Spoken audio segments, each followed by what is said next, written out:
The 2025 ERP Awards, IT is having its best year since 1996, and how your ERP system is making you weaker as an organization.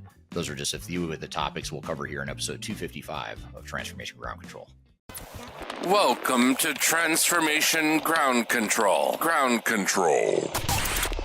The podcast that covers everything related to digital transformation. This podcast features technology agnostic and international discussions related to digital strategy, software selection, implementation, change management, business process optimization, and everything else you need to know to make your digital transformation project successful. Whether you're embarking on an ERP implementation, supply chain transformation, or any other business or digital transformation, this podcast is for you. Now, here's your host, Eric Kimberling. 5, 4, 3, 2, 1.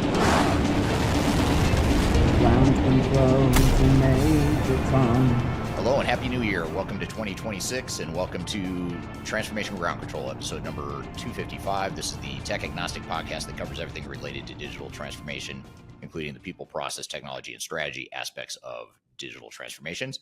My name is Eric Kimberling. I'm the CEO of Third Stage Consulting. We're an independent tech agnostic consulting firm that helps clients throughout the world with their digital transformation journeys. Joining me as always is Darian Chwialkowski. Darian, thanks for being here today. Yeah, thanks for having me. I'm excited for today's episode. I'm excited too. This is going to be a great one. This is sort of a good recap of 2025 as well as looking forward into 2026. We're going to cover a lot of different things here today, including some social media questions we've received online. We're going to get into some of those questions and answer those for you. And then we're going to bring on Greg Benton later in the show. Well, actually, before we bring on Greg, we're going to talk about a couple newsworthy topics. One is how IT is having its best year since 1996. We'll talk about how and why that is. And then we'll also talk about Microsoft Rust and why the headline is misleading. And then later in the show, we will chat with Greg Benton. He'll be on the show. He's a chief strategy officer here at Third Stage Consulting. We are going to host the 2025 annual ERP Awards show, if you will. So we're going to go through probably 20 or 25 different categories and show you who the winners are and the runners up for each of these categories. It's going to be a great conversation. It's a good way to recognize some of the great work that software vendors are doing in the space, as well as hopefully to provide some good differentiation between what some of the strengths and weaknesses are of these different software vendors out in the marketplace. And then after Greg is on and we submit those awards to the different software vendors, we will also talk later about your ERP system and how it's probably making you weaker. And we're going to actually do that in the context of Michael Porter's 5 forces model. If any of you have studied business in school or gotten your MBA at any point in the past or future or past or present, you may recognize something called the Michael Porter 5 forces model. We're going to talk about how that industry forces model favors software vendors, but at the expense of ERP customers in many cases. So we're going to dive into that and analyze what it means to you as an organization and how you can shift that playing field back to your favor as a result of that model. So before we get to all of our great guests and topics here today, what about social media? Darian, we've gotten some good questions there recently. What have you got for us? Yeah, we have a lot of good questions today. The first one being, can you take full advantage of SAP BTP with SAP ECC? I'm not sure. Yeah, that's a great question. I don't believe you can. I believe BTP is only for S4HANA, or at least that's the only place I'm seeing our clients use it is in the S4HANA environment. And for those that don't know, BTP is the Business Technology Platform, is what it stands for SAP. And it's really their way of not only configuring and integrating different modules of S4HANA, but also integrating to other products that are owned by SAP, such as Ariba, Concur, SuccessFactors, et cetera. And I believe it also helps you integrate to other third parties outside the SAP ecosystem as well.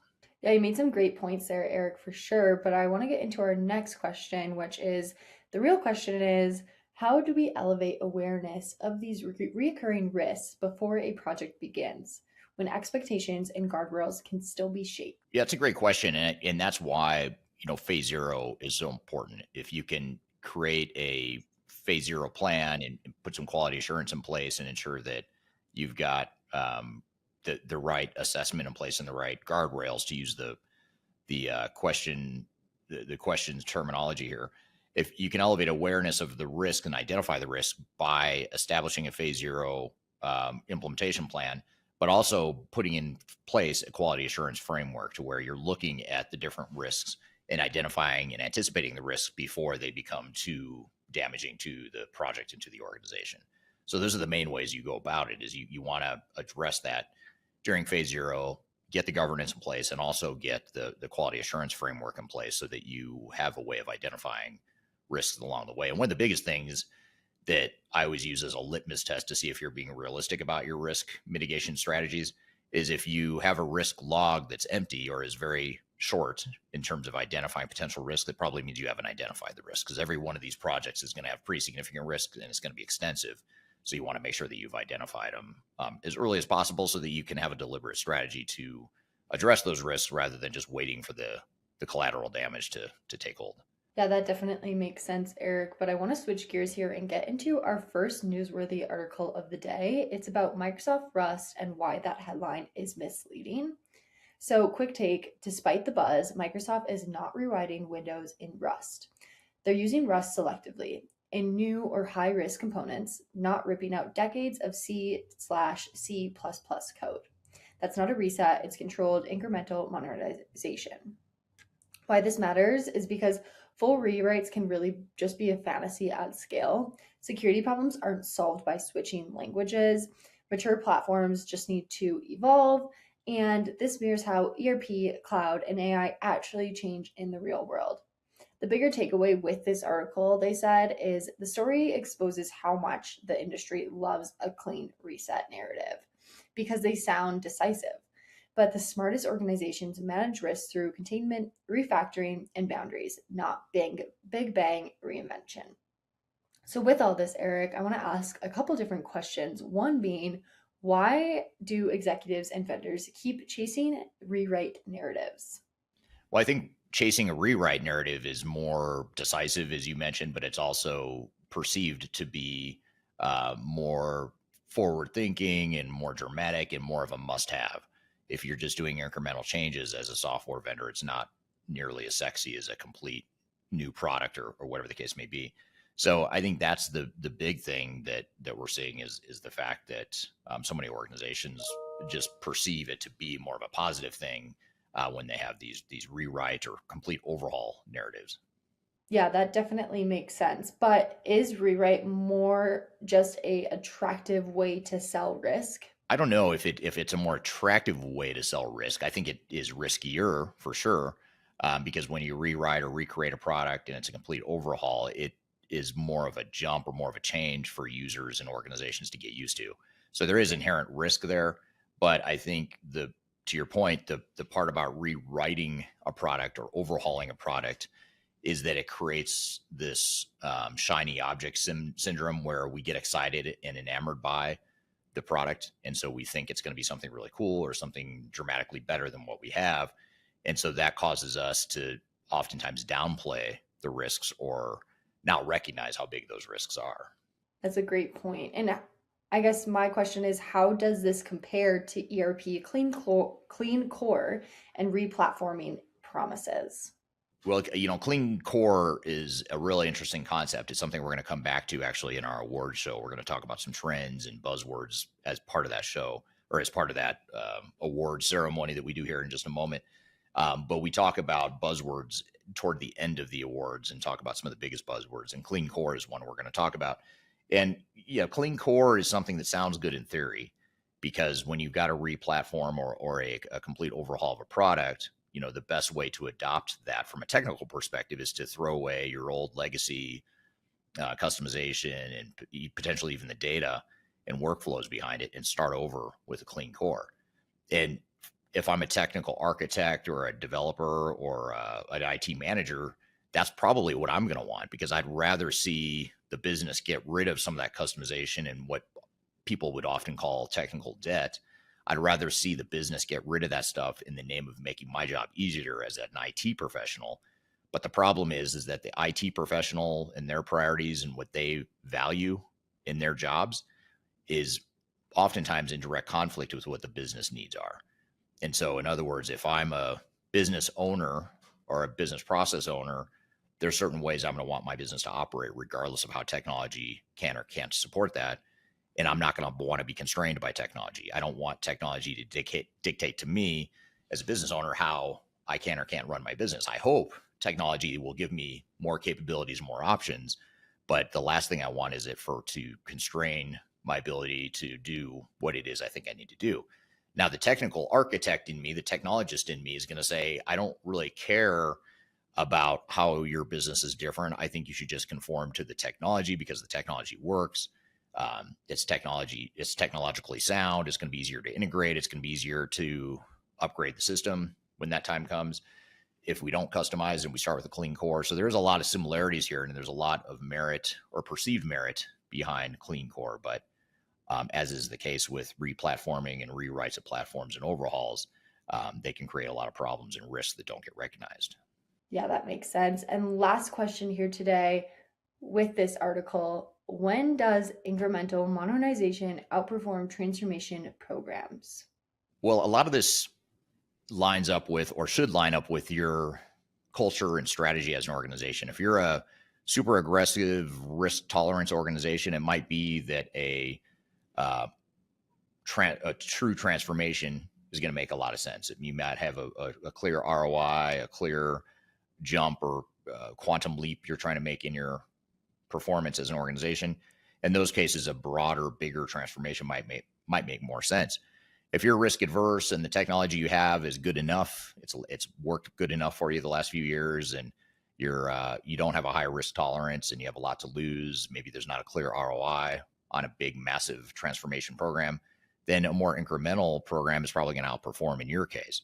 So it's really a matter, I don't want to say one is always better or worse than the other, but you do want to make sure that it fits who you are as an organization and what you're trying to accomplish. And it should all ultimately come back to ROI and business benefits.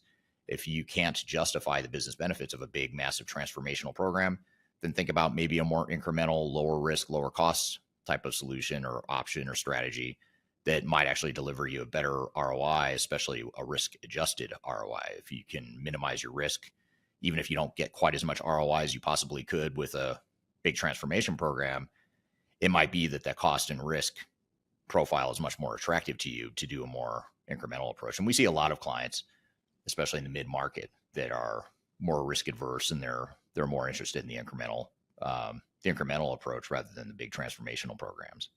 Yeah, a lot of super interesting points there, but I want to switch gears and get into our next newsworthy article, which is about how IT has had its best year since 1996, thanks to AI. So what this article says is, according to the CIO, the IT sector just had its strongest growth year since 1996, largely driven by AI-related spending, infrastructure investment, and renewed confidence in technology as a growth engine. But the key point isn't AI hype. It's where the money is actually going. What's really happening is AI is pulling forward long-delayed IT investments. Spending is concentrated on infrastructure, data platforms, security, and core systems. Companies aren't just experimenting anymore, they're operationalizing. And lastly, IT is being repositioned as strategic infrastructure, not discretionary spend. In other words, AI didn't magically fix IT. AI forced leadership teams to finally fund what they've been underinvested in for years. The bigger takeaway here isn't that it's not an AI boom, it's an IT reckoning. AI is exposing which organizations are structurally ready for the future and which ones aren't. Eric, I do have some follow-up questions for you on this article. First one being, is AI the real growth driver or just justification for overdue IT spend? Well, that's a good question. I do think that AI is a real growth driver, but I think it's also exposing a lot of things that organizations should have been spending money on in the past. So things like data governance and data management in general, data quality, that's been something that's been neglected for years. And when analytics and business intelligence started to emerge as core technologies, a couple decades ago, or call it a decade ago, a lot of organizations started to realize like our data kind of sucks and we need to clean it up and we need to make it better if we want to take advantage of these capabilities. but it was somewhat isolated. You could still run your ERP system, you could still run your operations without necessarily cleaning up your data. Now, I'd argue that you can't do it nearly as well as if you have clean data, but in many cases, organizations were operating, without cleaning up that data. But now with AI being so prominent in enterprise technologies, and eventually knowing that AI will soon become prominent within a lot of organizations, it'll become presumably a key part of our day-to-day workflows within most organizations.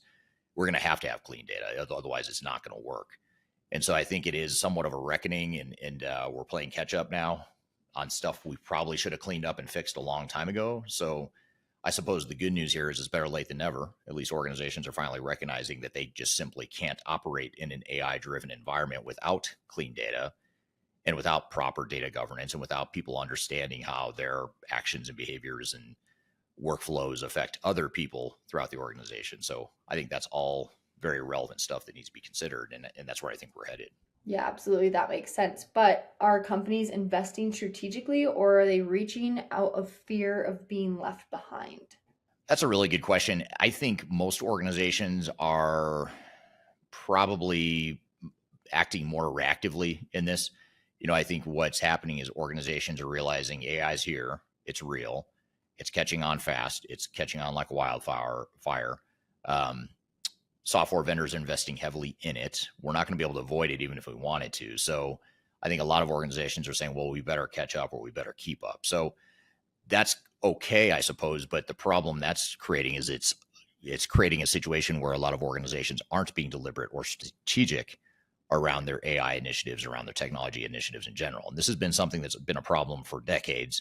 Well before AI, organizations have struggled with, finding that right strategy and defining a proper strategy for their organizations going forward. So I think it's a bit of both, but I think right now there are too many organizations that are reacting and playing catch up rather than being deliberate about their AI strategies. You made a great point there. Last question I have for this article: how much of this IT growth is sustainable versus front-loaded panic spending? It does feel a lot like the late 90s when I started my career. I started my career in 97, 98, in that era, right when the Y2K bubble was going up, on the up and up. Companies were panicked because they thought Y2K was going to crash all the computers in the world, and they had no choice but to upgrade to modern ERP systems. Turns out that might have been a farce, might have been a false assumption, because I don't recall a single instance of any sort of computer disruption anywhere in the world. So that tells me that means that either 100% of organizations throughout the world were able to upgrade by Y2K, which is probably not true and probably not possible, or B, the software industry perpetuated this false fear that didn't really exist. So I think that might be a bit of where we are now. I think AI is an extension of the cloud panic, if we want to call it that. The panic was started when all the on-premise vendors started talking about how on-premise is dead. They're going to stop supporting the software that's on-premise, and you're going to have to move to the cloud whether you like it or not. Now you add AI to the mix, and a lot of vendors are saying, okay, AI is real, but guess what? We're only putting AI in our cloud systems. We're not going to develop it for on-premise. So that's creating a lot of panic and a false sense of urgency that a lot of customers are falling prey to. And I think, again, just like any big capital spending decision, whether it's technology or anything else, you just need to make sure you're doing it on your timeline, that you can justify it. You can't have a vendor telling you that you have to do something, that's going to cost millions or tens of millions of dollars to implement if it doesn't make sense and you don't have the business value. If you don't have a business case for it, then don't do it. If you end up on premise without support, that's a risk, but you have to assess that risk against the risk of a big disruption or spending money on a massive cloud transformation that you may or may not be able to afford. Yeah, that's super interesting. Well, some great articles and questions today, but I'm super excited to get into our conversation today. Yeah, good stuff. Thanks for those great questions. And we've got a lot to cover here in the remainder of this episode. In fact, we're just getting started. We're going to bring Greg Benton on here in just a moment. We're going to do our first annual 2025 ERP Awards show. We've got about 20 plus different categories. We're going to have winners and runners up for different categories of enterprise tech and ERP systems. So be sure to stick around. We're going to give our objective view of where we think the vendors are the strongest, and we're going to recognize some of the leading software vendors in the space during the segment. And then later in the show, we're going to talk about how the industry forces of the ERP software space are actually tilting the playing field to the advantage of software vendors and at the expense of their customers. We're going to talk about how that dynamic is playing out, and we're going to use a model called Michael Porter's 5 Forces model. And we're going to analyze the ERP software industry and talk about how it's affecting ERP vendors in a positive way and how it's actually diminishing or diluting the industry strength or the overall leverage that customers have. So we're going to dive into that in quite a bit of detail here later in the show. So we've got a lot more to cover. Be sure to stick around. We'll be back with more Transformation Ground Control. How can you see into my eyes like open doors? I'm excited to announce the release of our 2025 Digital Transformation Report. It's available now on the Third Stage Consulting website, www.thirdstage-consulting.com. This report gives you an unbiased, technology-agnostic insight to help you optimize your organization's projects for success. Get your copy today using the QR code in front of me or on our website. I want to encourage you to read our Guide to Organizational Change Management. It's a free report or free guide that we publish. It's one that I actually wrote that talks about best practices and lessons learned as it relates to change management. So as you know, on this podcast, we cover a lot of stuff related to the human sides of change, organizational change management, including training, communications, org design, all kinds of stuff as it relates to change management. So if you're trying to learn more about change management or you're looking for more direction and ideas on how to get started on your change management strategy and your overall journey, be sure to check out this guide. You can read it by scanning the QR code on the screen in front of you, or in the links below for this particular podcast episode. You can find a link to take you to the page that will allow you to register to go ahead and download that and read it for free. So be sure to check it out. It's the Guide to Organizational Change Management, written by yours truly. I hope you enjoy it. Let me know what you think, and hope you enjoy the rest of this episode. Wake me up, wake me up inside. I can't wake up, wake me up inside. Call my name and save me from. Hello, welcome back to Transformation Ground Control, episode number 255. My name is Eric Kimberling here with Darian Chwialkowski. You can find new episodes of this show every Wednesday by going to transformationgroundcontrol.com. The show is sponsored by Third Stage Consulting, which is an independent tech-agnostic consulting firm that helps clients throughout the world with their digital transformation journeys. If you'd like to learn more about how we can help you in your digital transformation journey, whether it's helping you define a strategy and roadmap or select the right technology or plan for an implementation or actually execute the implementation and change management behind it, be sure to reach out to me. I'm happy to discuss your project with you and how we might be able to help. We're excited for this next segment. We've assembled our first annual ERP awards, and we thought it'd be kind of fun as a year and new start to the year sort of dynamic here, where we recognize software vendors and their strengths in different areas and different categories. So we're going to dive into this. And just as a disclaimer, we are not affiliated with any of the software vendors we talk about here today or any software vendors in the market at all across the board. So this is our objective tech agnostic view of the different strengths and weaknesses of these different software vendors. You can also be sure to download our annual digital transformation report. We just published it at the end of 2025. We published our 2026 ERP report, where we talk about a lot of these software vendors we're about to talk about in this award show, but we also talk about trends and things that we're seeing in the industry and things that you should be aware of as an IT leader, as a business leader that's going through potential change and transformation. So be sure to check that out. You can scan the QR code on the screen in front of you, or I've included links to that transformation report below. So with that all being said, let's jump into the ERP Awards show with Greg Benton, the Chief Strategy Officer here at Third Stage Consulting. I've been with Third Stage for roughly 5 years, and that comes from 30 years of a career history of working with our clients on software strategy, selection, ERP implementations. I tend to be a lot more technical in terms of the deployment, but my responsibility here at Third Stage is to make sure that all of our clients find that our services are delivered in the most outstanding way. And that's why I'm really excited to join you here, Eric, today on the awards ceremony for the vendors. Yeah. This is going to be very good. So Yeah. my favorite categories.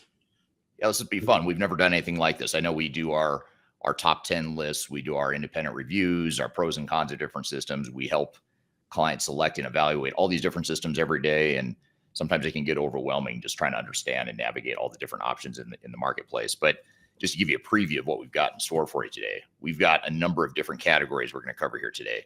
We've actually have official award cards, courtesy of our marketing team, which put together these really cool award cards. The only thing we're missing is the tuxedos and like the big auditorium on live TV, like at the Grammys or the Oscars or the traditional award shows. That's the only thing that's missing, but we'll work our way up to that someday.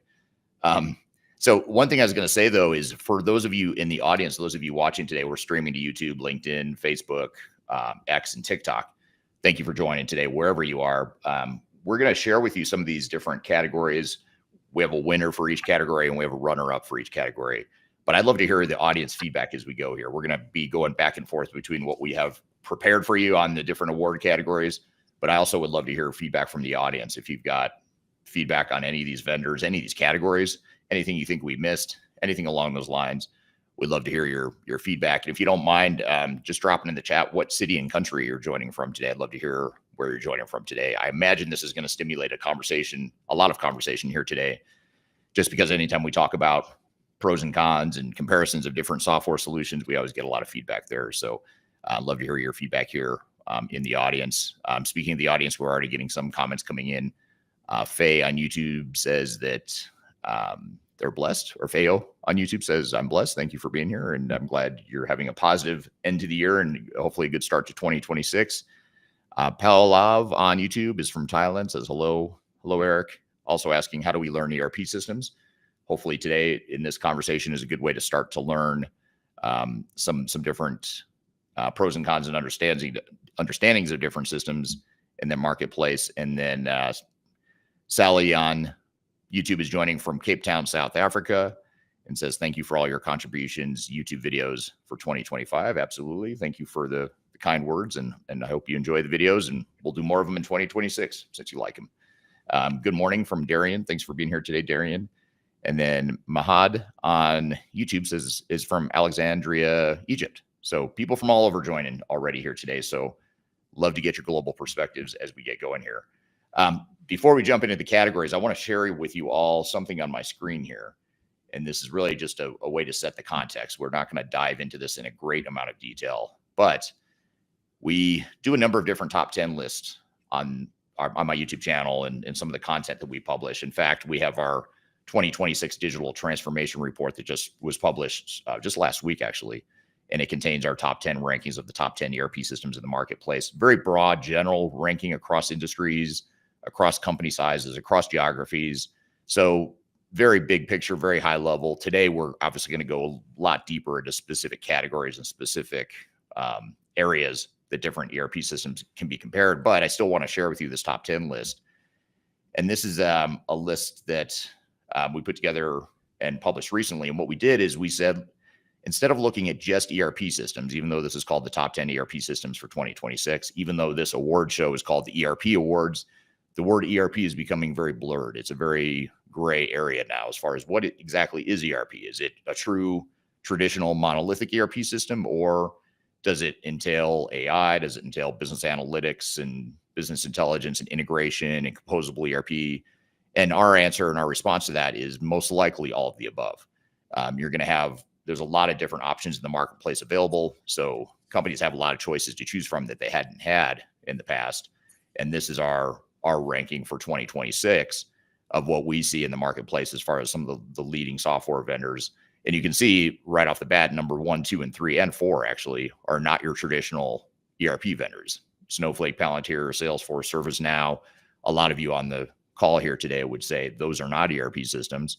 And in some cases, you're right, they are not ERP systems. But if you look at the broader enterprise technology category and business systems in general, they are systems that have great strengths.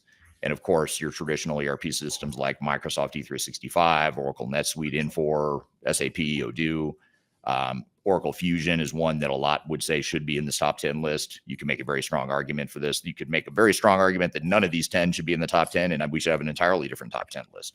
And so top 10 lists are a good place to start, a conversation, but rarely is it going to be the end all be all, which is why we thought we'd dive into it in a bit more detail by getting into some of these different categories that we're going to talk about here today. So I'd love to hear your feedback. What's your knee-jerk reaction to this top 10 list? I'm not going to dive into it in a lot of detail, but I'd love to hear, if you have a strong reaction to something you like or don't like about this list, I'd love to hear it. These conversations are always engaging, and we do not have all the answers, even though we're putting together the show in our top 10 list. We do not have all the answers, and many of you are going to have different opinions on that. So I'd love to hear your feedback on that as well. And then I want to say hello to Eduardo from Barcelona, Spain, and then Infrared L joining on YouTube from Dallas. So we have a very strong showing on YouTube here today. So thank you for joining wherever you are here today. So that's our top 10 list. What do you think? I'd love to hear your feedback on that, based on that initial thought or that initial ranking there. But what I want to do is get into our first award category. And this category is the most AI-driven platform. First of all, AI is probably the biggest buzzword of 2025. If we had to nominate a term that's most used for the enterprise tech space, is probably AI. In fact, the software that we use to do our podcast every week, it created this compilation video of saying what is the number one word you used in your podcast in 2025, and it created this montage of clips of me saying AI over and over and over again. It was actually kind of funny. I don't think it meant to be funny, but it was like a 30-second video, and I say AI like 600 times in that 30-second video. So even myself, I'm guilty of talking about AI, maybe too much. Some would argue maybe too much, but you can't talk about enterprise tech without talking about the most AI-driven ERP platform. All the vendors are talking about it. They all are investing heavily in AI. It's sort of a nuclear arms race, it seems like, to who can build the strongest platform with the best data and the best AI capabilities to really get to this utopia of AI. And let's start with the runner-up. The runner-up is a software vendor you've all probably heard of. It has advanced AI and machine learning tightly integrated into its ERP system, particularly strong in finance and analytics. And that runner-up is Oracle Fusion, or Oracle Cloud ERP, I should say. I still call it Fusion, but Oracle Cloud ERP. So that's the runner-up for being most AI-driven. And the winner of most AI-driven platform is SAP S/4HANA. And that is because, first of all, it has the broadest AI fabric embedded across S/4HANA, finance, supply chain, and industry solutions at a global scale. And I think the big thing that both SAP and Oracle both have going for them is just their sheer scale. The fact that they are used across so many big organizations, and they are, at least in the case of SAP, and I believe it's true for Oracle as well, SAP has gotten tens of thousands of their customers to agree to opt into sharing their data and using it to train Joule and other aspects of SAP's AI models. And so I think that alone gives them a unique advantage that a lot of other software vendors aren't going to have. Not to mention the fact that SAP customers have so much historical data, and they've been on SAP in many cases for decades now. So you've got these big, massive global organizations that have been using SAP forever, and now you've got all this data that's being trained to train the SAP AI models, and that gives SAP a pretty unique leg up, and maybe to a slightly lesser degree, Oracle as well. So what's your knee-jerk reaction to that, Greg? Any thoughts, comments on that? Well, I do think that being AI driven is something that all of the ERP vendors and all of the edge solution providers are working toward. And when you showed our top 10 list, it's really apparent that AI is driving a lot of that top 10 decision process, right? Especially as we look at how that is becoming a part of the fabric of the ERP systems, as well as just being able to interoperate various systems, including legacy systems, right? So now we're looking at the the ERP or digital operations for an organization as an entire ecosystem connected very actively by AI. So vendors can't afford to fall behind. And that is one of the reasons why we ranked the top 10 in the top 10. So just amazing with the advent of AI. And you're right, we're all saying it too much, right? I know. I got to see that blooper reel where you say AI like 1,000 times. I'm actually going to publish it, because what's even funnier is number one was AI. And then number two, you might appreciate this because you and I know each other well. The number two word that I most commonly use in my podcast is So it shows me saying AI. And then it says number two, the number two most commonly used word in your podcast is So it's me just going, and so that. And as we all know with AI and transcripts, that comes up all the time. So I know. I wish it was smart enough to know. It's terrible. You need to make me look smarter by taking out the but AI has not figured that out yet. And see, I just did it again. See, now I'm self-conscious of my So here's the, actually, I meant to show you this earlier. Here is the QR code to download our 2026 ERP report. So a lot of these vendors are talking about in these different categories, like the one we just discuss, the most AI-driven ERP platform, the top 10 rankings, pros and cons of different systems, as well as general industry trends. You can find that in that ERP report. So be sure to scan it here. I'll drop it in the comments as well. You can download that and read that for free on our website. So I'd love to hear your feedback on that. But it's a really good report that our team put together. So please check it out and let us know what you think. Want to get to a couple other quick comments, and then I'll turn it over to you, Greg, for the next category, the next winner in the next category. We have, let's see, Paolav on YouTube says, I'm digital transformation in Thailand for enterprise company. We use Oracle for headquarters and composable model with Boomi Connect to leave Cal Software ERP. So interesting. Yeah. So you're getting into a category we're going to get to later, which is composable ERP. Integration is going to be a theme we talk about here today. So thanks for that feedback. That is something we look at too. And I think that's why it's so hard now to say just what are the top 10 ERP systems or what are the best ERP systems, because those lines are blurring so much between traditional ERP and more composable ERP and integration platforms. So great point. Thank you for sharing that. Asrar on LinkedIn says hi. So thank you for being here today, Asrar. Here's a comment from Mahad Dewan on Maha from Egypt on YouTube. Says Odoo is gaining a good marketplace in Egypt. We will, spoiler alert, Odoo, among many other vendors, will be receiving awards here today as well. So be sure to stick around for that. This is a comment from YouTube. It says none of the top 10 is really open source. Issues in 2026 are still centered around license costs. AI for the small and mid-market is still a challenge to justify the ROI, and that's a great point. And ROI is a word that we've forgotten in this industry in many cases. What's the business value? What's the ROI? Is it worth the investment we're going to make? So great points there. All right. Well, let's get on to the next category, Greg. What's next on our list here? Well, I'm embarrassed to say that I lost my first card. I've got the cards for the rest of the awards, but the card that we're pretending that I'm holding up is best ERP for Microsoft-centric organizations. Okay.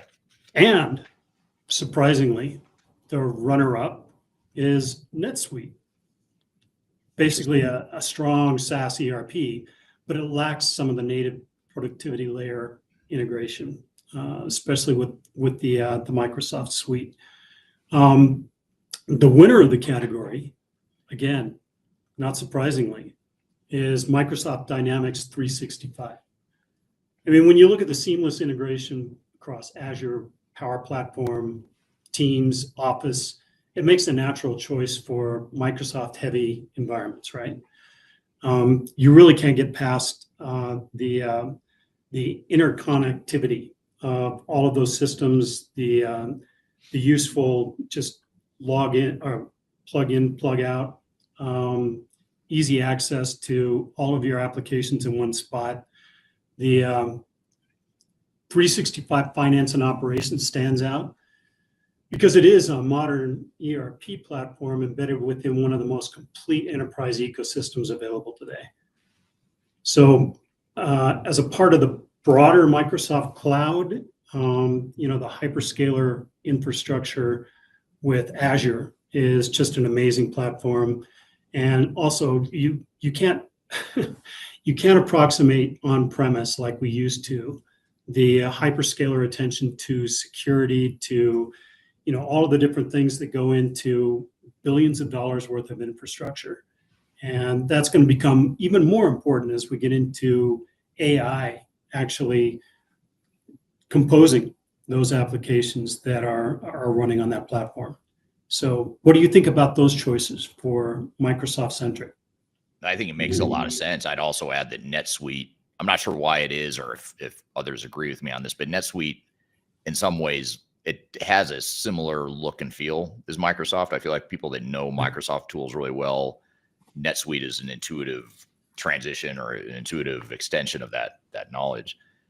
But one thing that, as you were saying all this, I was thinking about, 10 or 20 years ago, I remember getting client feedback and even peer feedback in the industry about how Microsoft's enterprise tech strategy was kind of disjointed. It was kind of a mess because they had, at the time they had several different ERP systems between Navision, Exapta, Great Plains, et cetera.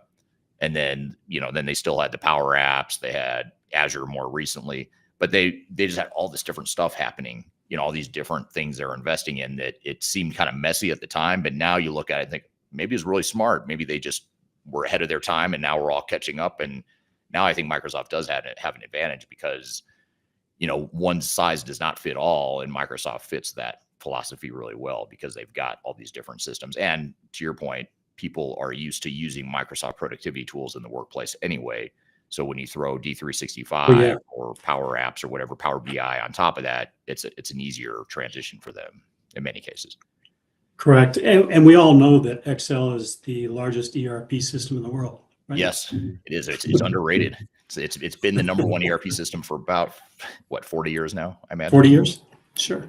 Yeah. It's just all the other systems are all just noise, right? We're just trying to figure out a way to replace those Excel spreadsheets. But it is true. I mean, I think we're always going to have spreadsheets, and the fact that Microsoft is able to so seamlessly tie together some of those different applications, I think is super powerful. Definitely. Good. Well, here's the next category: best ERP for upper, small, and mid-market and lower mid-market organizations. Upper, small, and mid-sized companies, lower mid-market. So basically not small companies, but more, call it the larger small companies, the smaller mid-sized companies, right in that mid-market. What are the leading systems there? So let's start with the runner-up. You've probably heard of the winner. You may not have heard of the runner-up. So the runner-up, I'll tell you first why they're the runner-up. They have a good balance of flexibility, modern architecture, and predictable pricing for growing organizations. And they do focus on and tailor organizations in this space. And that runner-up is Acumatica. So if you're not familiar with them, it's spelled ACU-Matica, one C in the spelling there. So that's a runner-up. Acumatica, the runner-up for best ERP for upper, small, and mid-sized companies. And then the winner for this category is particularly strong in manufacturing and distribution, and I'd say also retail centric mid-market firms. And that winner for this category is Epicor. So best ERP for upper SMB, lower mid-market organizations is Epicor, a company that's been around for a long time. Great product suite that we've seen used successfully. A lot of our clients are implementing it now or have implemented it recently. What are your thoughts on that category, Greg? I think that especially Epicor is really an outstanding choice as a winner. They have done a lot in the last, call it 6 years, with their executive team really going out and acquiring the right software systems and edge solutions to make it a more complete solution, especially in the manufacturing space, right?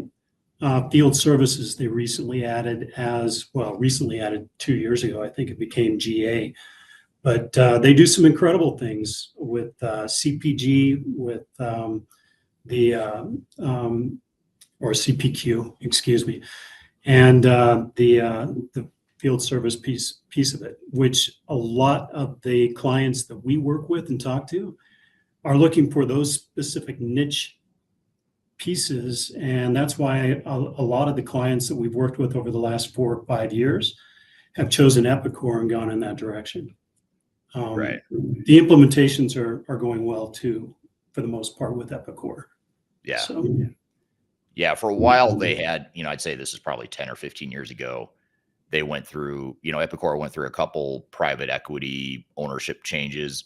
And for a while there, they had a strategy where they were very product centric to the point where they were under investing, or in some cases retrenching from building out their ecosystem of implementation partners. And, I know a lot of their implementation partners for a while there were feeling neglected and not supported by Epicor. And it was, they're building they had always had a pretty good product, but they didn't always have the ecosystem to support it. But more recently, in the last, I'd say 5 or 10 years, they've really invested heavily in that ecosystem of implementation partners, which is arguably just as, maybe even more important than the product itself.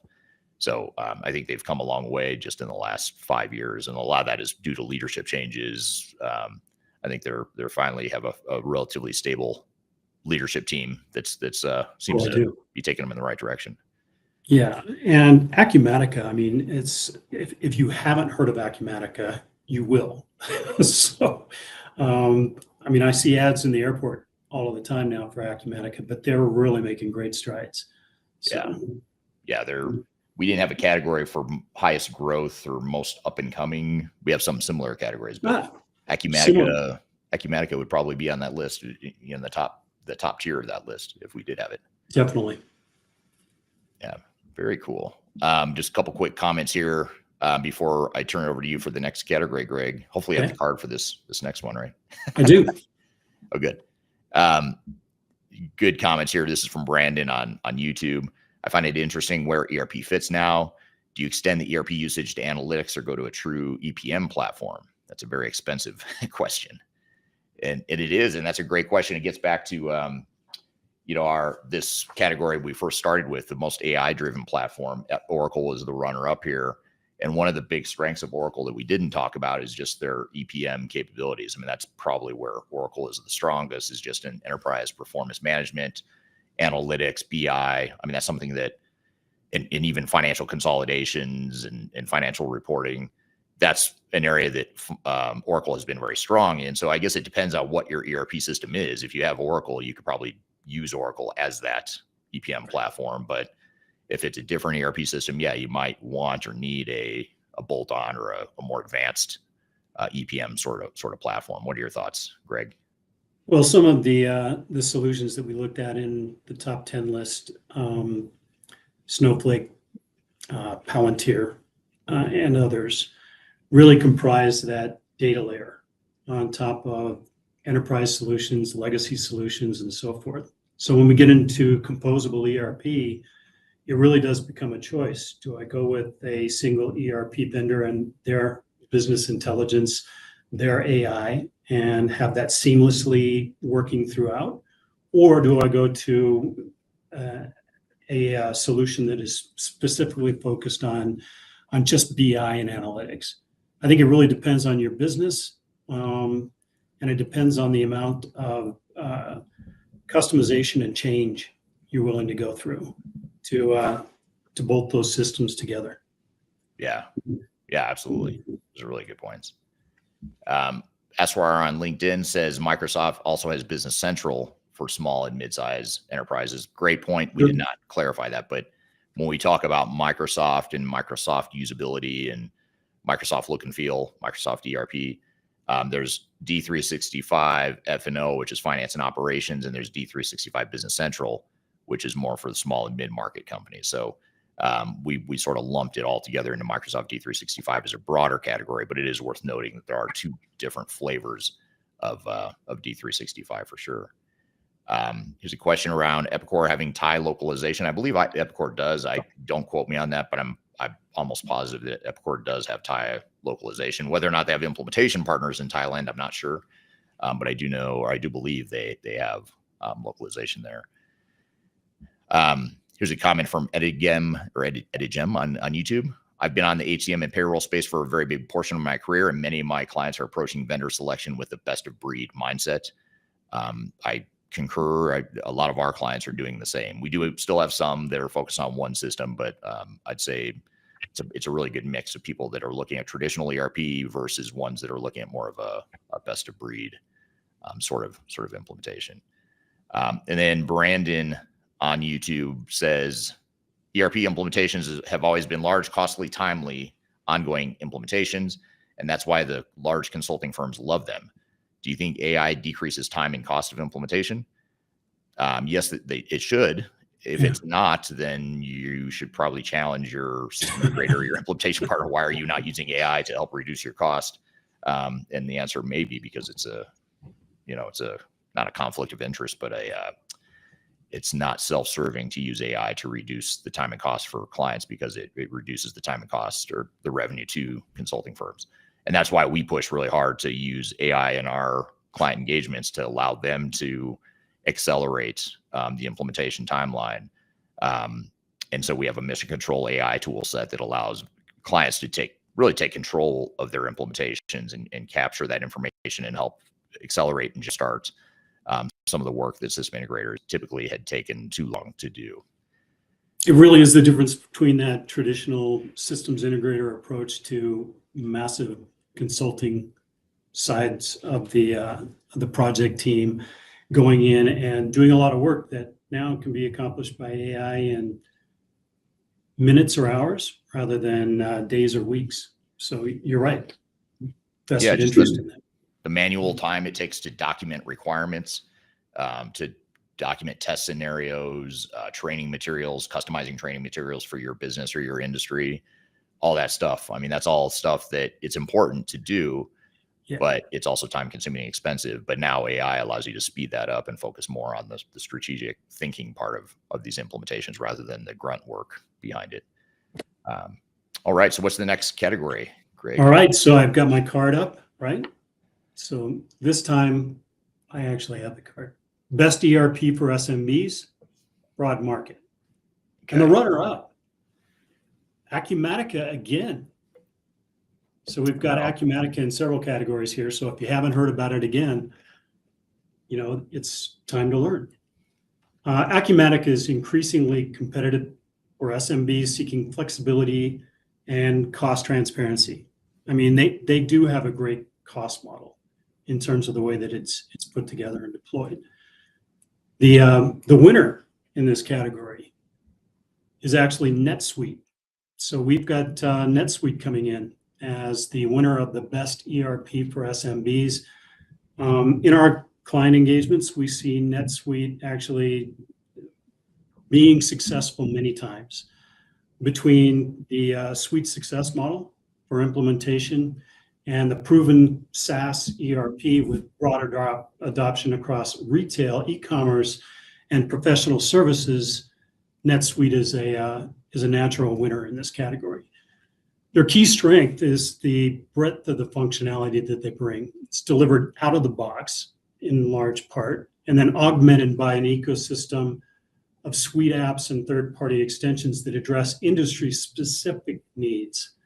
And Oracle's continued investment has expanded global capabilities and improved analytics, while Suite Cloud enables developers and partners to extend the platform without compromising maintainability, which was always a really big problem. Anytime you implemented a system and you were integrating it with either legacy systems or something else as a third party, that integration was always a struggle, right?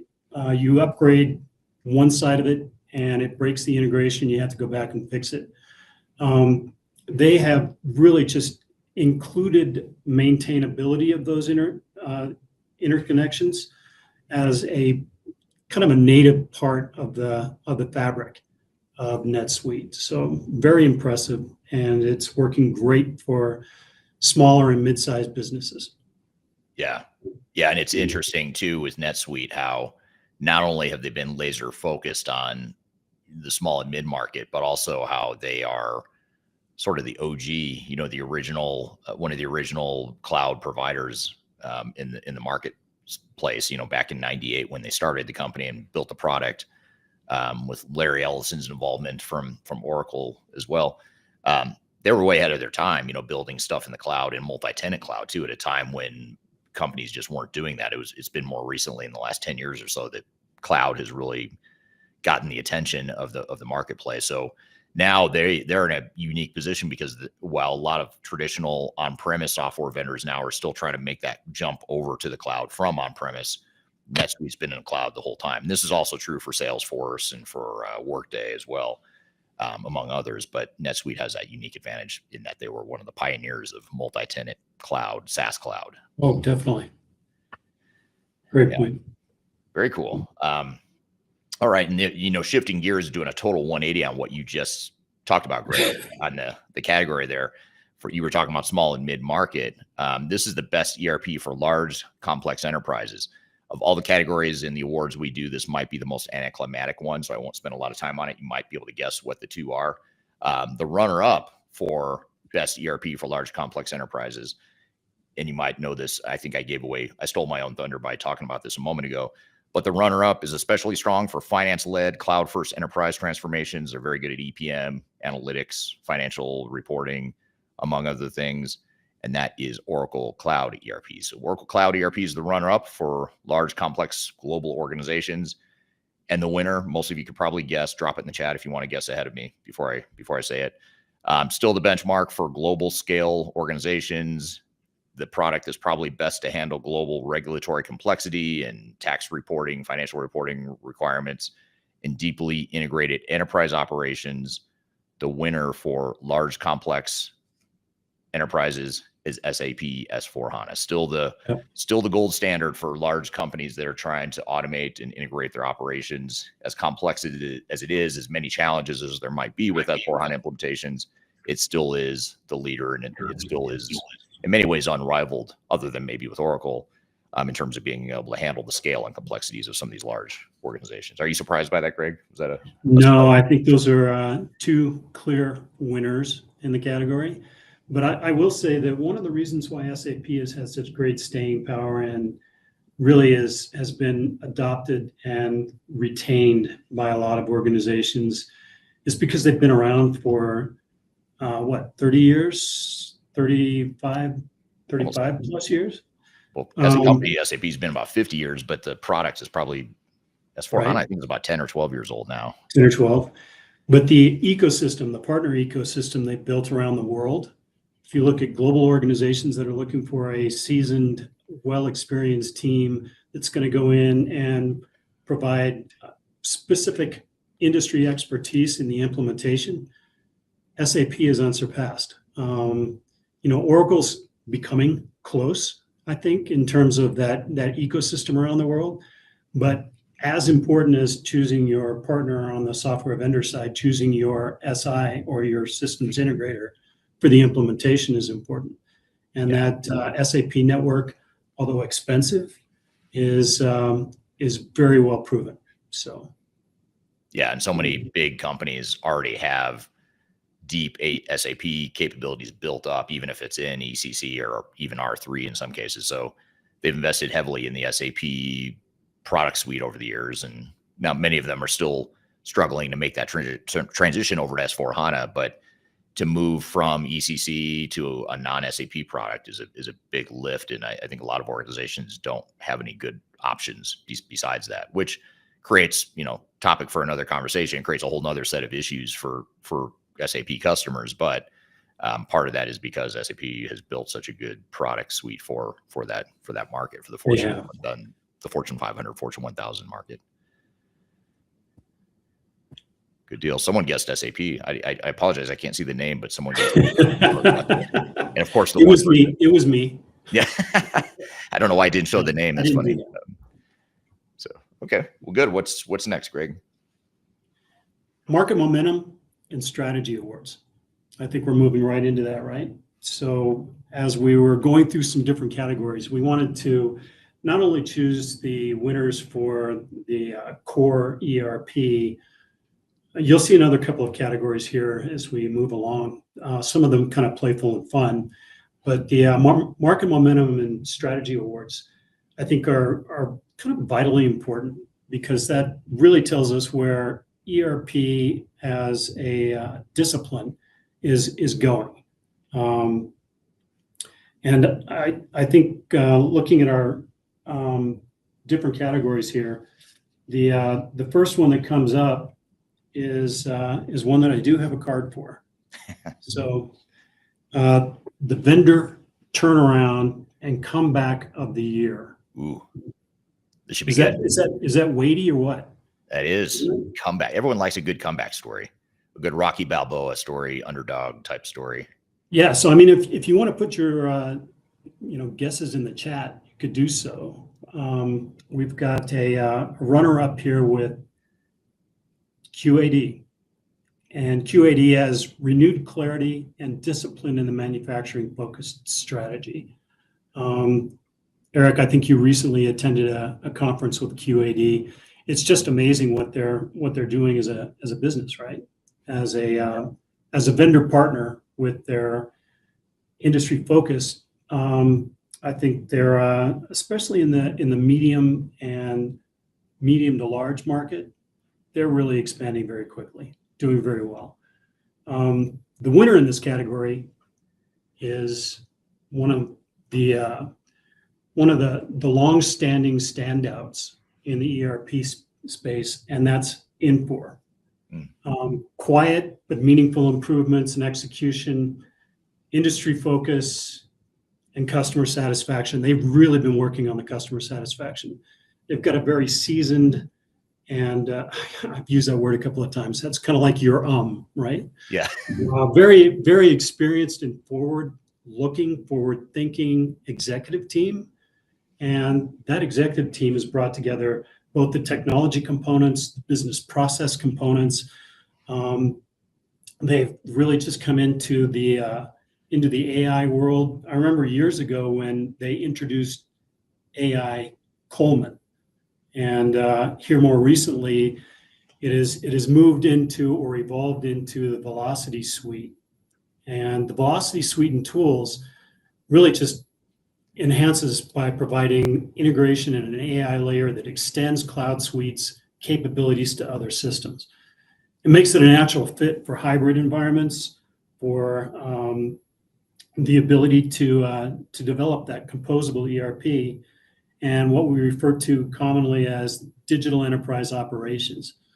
Surrounding the core ERP and your quote back office functions, the blend of specialization and openness allows organizations to serve very select industry segments. So you've got Cloud Suite Industrial, you've got LN, M3, and some of the other flavors of Infor, but all of them work very specific industries and occupy roles and positions in those industries that are really kind of unsurpassed. And that has really developed over the last 2 to 3 years, in my view. Yeah. They were laggards about 10 years ago. So yeah, what do you think about that? they've gone from being I've heard you use this phrase too, Greg, but I've heard others say it too in the past, but Infor has gone from being the place where old ERP systems go to die, because they bought Bond, they bought Lawson, there's others that they bought, kind of these legacy products that no longer exist. But what happened was not only did they acquire that customer base, but then they acquired a lot of, technical capabilities and functional capabilities in those systems. And now they're migrating a lot of that over to Infor Cloud Suite. And to your point, they've got that Velocity integration, interoperability platform sort of approach. And I think the cool thing about Infor is that I think they provide a good alternative to companies that maybe are either not quite big enough or they just don't want to deal with the rigidity of an SAP or an Oracle, but they need something that can still scale. And I think Infor fits nicely there, especially for manufacturing and distribution type companies where right. Microsoft D365 may not be strong enough in those areas, but Infor does have a lot of industry specific capabilities too. So I think they're in a pretty unique spot. Manufacturing, distribution, public sector. Yeah, public sector. Healthcare. Yeah. They're very industry focused. Yeah. And QAD, I don't want to gloss too much over them, but they're interesting because I don't know about you, Greg, but I don't know that I can think of an example of a software vendor that has done such a hard pivot on their strategy and overall approach, because they've gone from being, a very focused, fairly solid ERP provider that focused a lot on automotive manufacturing is one area that they've always been very strong in. But the software itself, the technology itself was becoming pretty dated.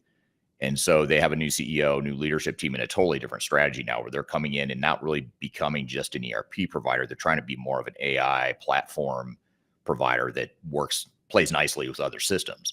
So they're not coming in with an ERP strategy per se. They're coming in with more of a platform strategy, which I think is really interesting. And it's still early, which is why they're a runner up. And who knows, maybe next year or the year after they'll be the winner, depending on how they execute. But so far, the signs are pretty encouraging in terms of how they're moving in that direction, how quickly they've made the pivot. So They absolutely have. very interesting stuff. Before I get to the next category, just a couple audience questions here. Pal Lover on YouTube says, I don't agree. Big enterprise has a decision maker that doesn't want responsibility to choose other alternative solutions. It's true. That's why a lot of companies stick with SAP and Oracle, because it's perceived to be too risky to do anything other than SAP or Oracle. So it's not always the best reason to choose an ERP system. It's usually not the best reason, but for some it works, for some it doesn't. But that's why we have these award shows and these rankings to show you that there are other alternatives out there, especially if you have a clear, deliberate strategy that might point you in a different direction. There's a comment from Edigem on YouTube. From my experience, main reasons beyond vendor costs and lack of incentives for being efficient. And the disclaimer here is I'm an ex Big Four guy. There's very shy of any preparation and buy-in on the transformation. That's true. If you don't get alignment, buy-in, preparation, all that stuff, that's what's going to drive up your cost. So that's a great point. Yeah, I was just going to say that, and very, very similar to this comment. I mean, vendor lock-in, so that the executive level goes with SAP because they don't think that any other path is going to be as successful. So the lift and shift idea, that is what appeals as a least risky course. But it goes back to before you even start on this journey, right, with your chosen vendor, you really have to go through that phase 0 internally and align the organization behind exactly what you're trying to accomplish. Begin with the end in mind, right? And so I think that comment here is just perfect. Yeah, absolutely. That's why phase 0 is so important. And you and I espouse that and talk about that a lot in our client work every day. Absolutely. And then one more comment from Asrar on LinkedIn. One of the systems acquired by Infor is Sun Systems for Hospitality. I totally forgot about Sun. So thank you for I knew there was another vendor I was forgetting that Infor had bought, and Sun is one of them. I'm here with Greg Benton hosting the 2025 ERP Awards Show. We've got a lot more to cover in episode 255 of Transformation Ground Control. Be sure to stick around. We'll be back with more Transformation Ground Control. I met her in a club down in Old Soho, where you drink champagne and it tastes like Coca-Cola. If you're about to embark on the jungle of digital transformation, check out my new book, Welcome to the Jungle. It's a book that just came out in late 2025. It's my second book. And it's a book that focuses on digital transformation failure case studies and talks about the lessons and takeaways from that. It's 300 pages packed of all the lessons and things that I've learned from having been an expert witness in lawsuits related to digital transformations, and also with our team helping clients recover some of their failed projects. I've included as many lessons that could possibly fit into one book here. You can read this book. You can order it anywhere in the world in hard copy format, which is this format here. You can get it in paperback. You can also get it electronically as well. Scan the QR code right here or go to the links below for your copy. Hope you enjoy it. Let me know what you think. Are you looking for ways to promote your product or service to enterprise technology decision makers and influencers throughout the world, like the ones who listen to this podcast? Major Tom Productions creates media, events, and influencer marketing for B2B technology providers. Our productions are exciting, educational, disruptive, and effective. Most importantly, they create results. Our content is unlike any other in this industry, engaging, influential, and trusted by technology buyers and influencers throughout the world. Each month, our productions reach hundreds of thousands of targeted buyers and decision makers who trust and engage with our honest and tech-agnostic content. With long-tail viral results and engagement with our content, Major Tom Productions provides a way to reach your target market and create awareness, calls to action, and a connection with potential customers. So, collaborate with us today. Learn how we can feature your product or service on podcasts such as Transformation Ground Control, Journey to S4HANA, and Journey to Dynamics 365. We can also feature your brand on our YouTube channel called Digital Transformation with Eric Kimberling, which boasts over 100,000 subscribers and over 2 million video views per year. You can also participate in our in-person events, including our Digital Stratosphere Conference. Contact us today to learn more. We can tailor a marketing campaign that works for you. We look forward to helping more people learn more about and become engaged with your brand.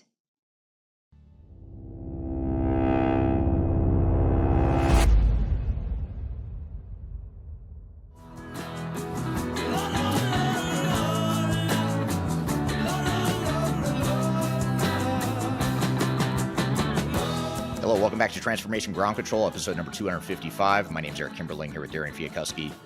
The show is sponsored by Third Stage Consulting, an independent tech agnostic consulting company that helps clients with their digital transformations throughout the world. And the show is produced by Major Tom Productions. If you'd like to learn more about how to collaborate with us on this podcast or other content we produce, be sure to reach out to us. I've included contact information for Major Tom Productions below. So we're here doing our first annual ERP Awards show with Greg Benton.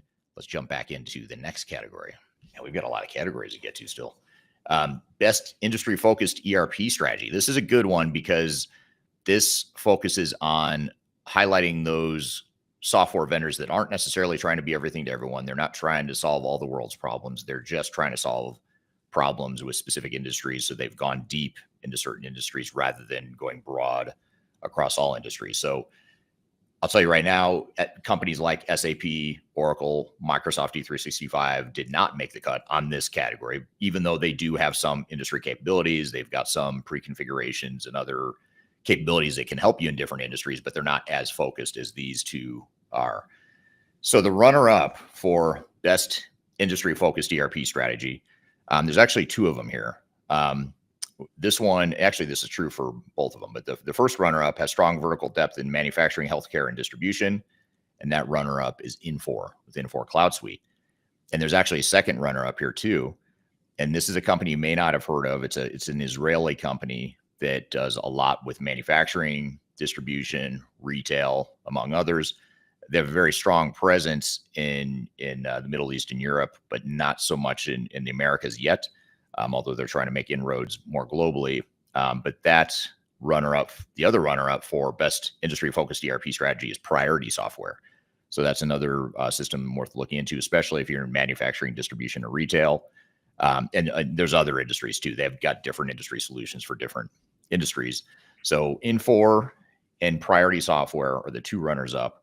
And then the winner is a product or a vendor that provides clear leadership in asset-intensive and service-centric industries, including workforce management, anything to do with maintenance and repair, managing big, expensive assets like machinery and equipment out in the field. Any organization that has those sorts of needs might benefit from this type of software. And the winner for best industry-focused ERP strategy is IFS Software. They're another company that has come a long way in the last 10 or 20 years. To be honest, this category is really hard because there's a lot of really good options. There's probably 5 more we could easily say should be, a winner or runner-up at least. But what are your thoughts on that category, Greg? I had the pleasure of going to an IFS conference a couple of months ago, and the integration with AI is just amazing. Some of their focus on, for instance, field service organizations and utilities.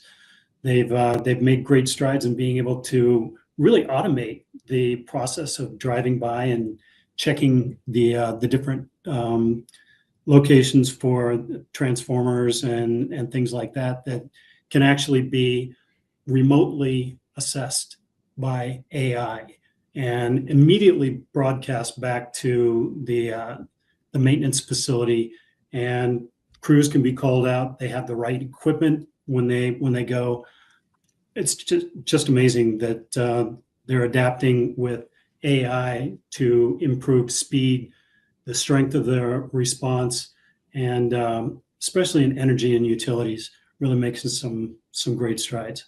So, yeah, very much so. Good. What's next? next, we've got a different category here that really goes to the idea of managing your expectations with a vendor, and then make sure that you manage your contracts with a vendor. It's the best ERP licensing and commercial flexibility. This one was hard to pick because it's not well known how all of the different ERP vendors stack up side by side.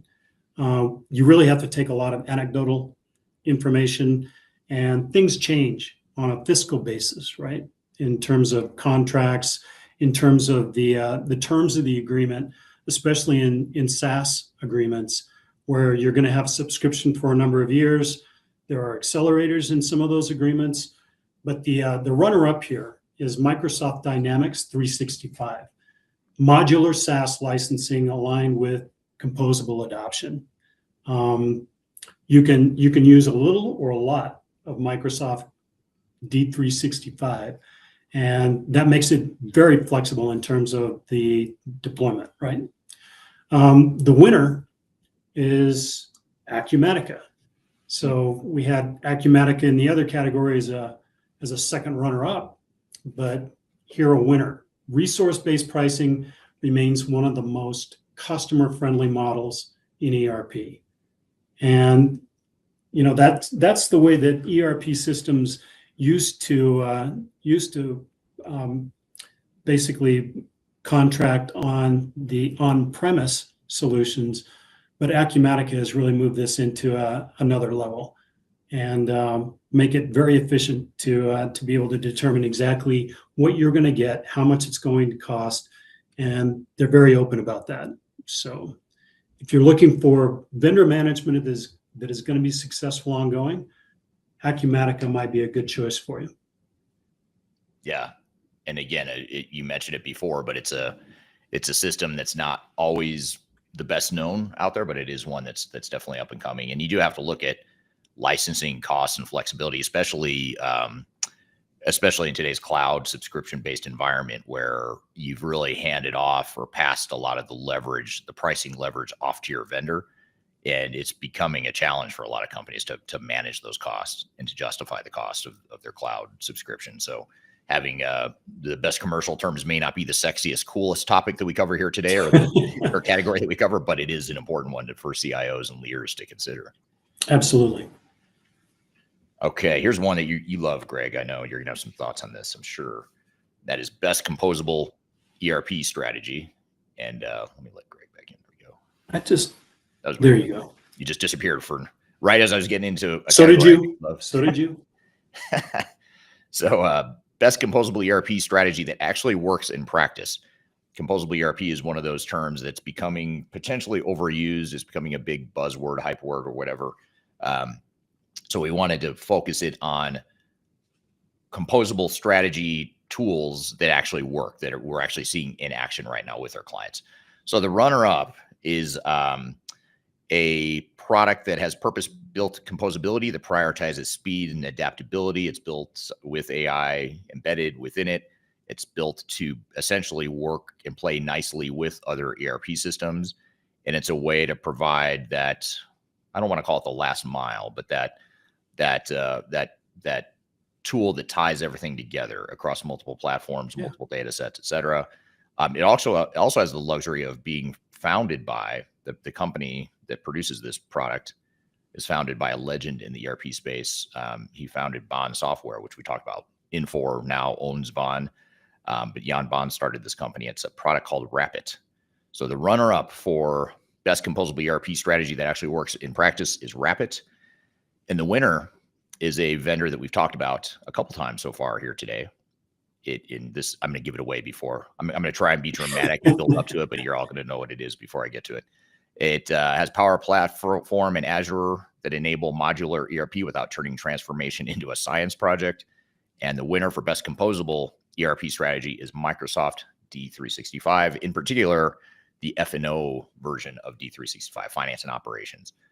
For those of you that know the difference, not Business Central per se, but more on the finance and operations side of D365, that is the winner for best composable strategy.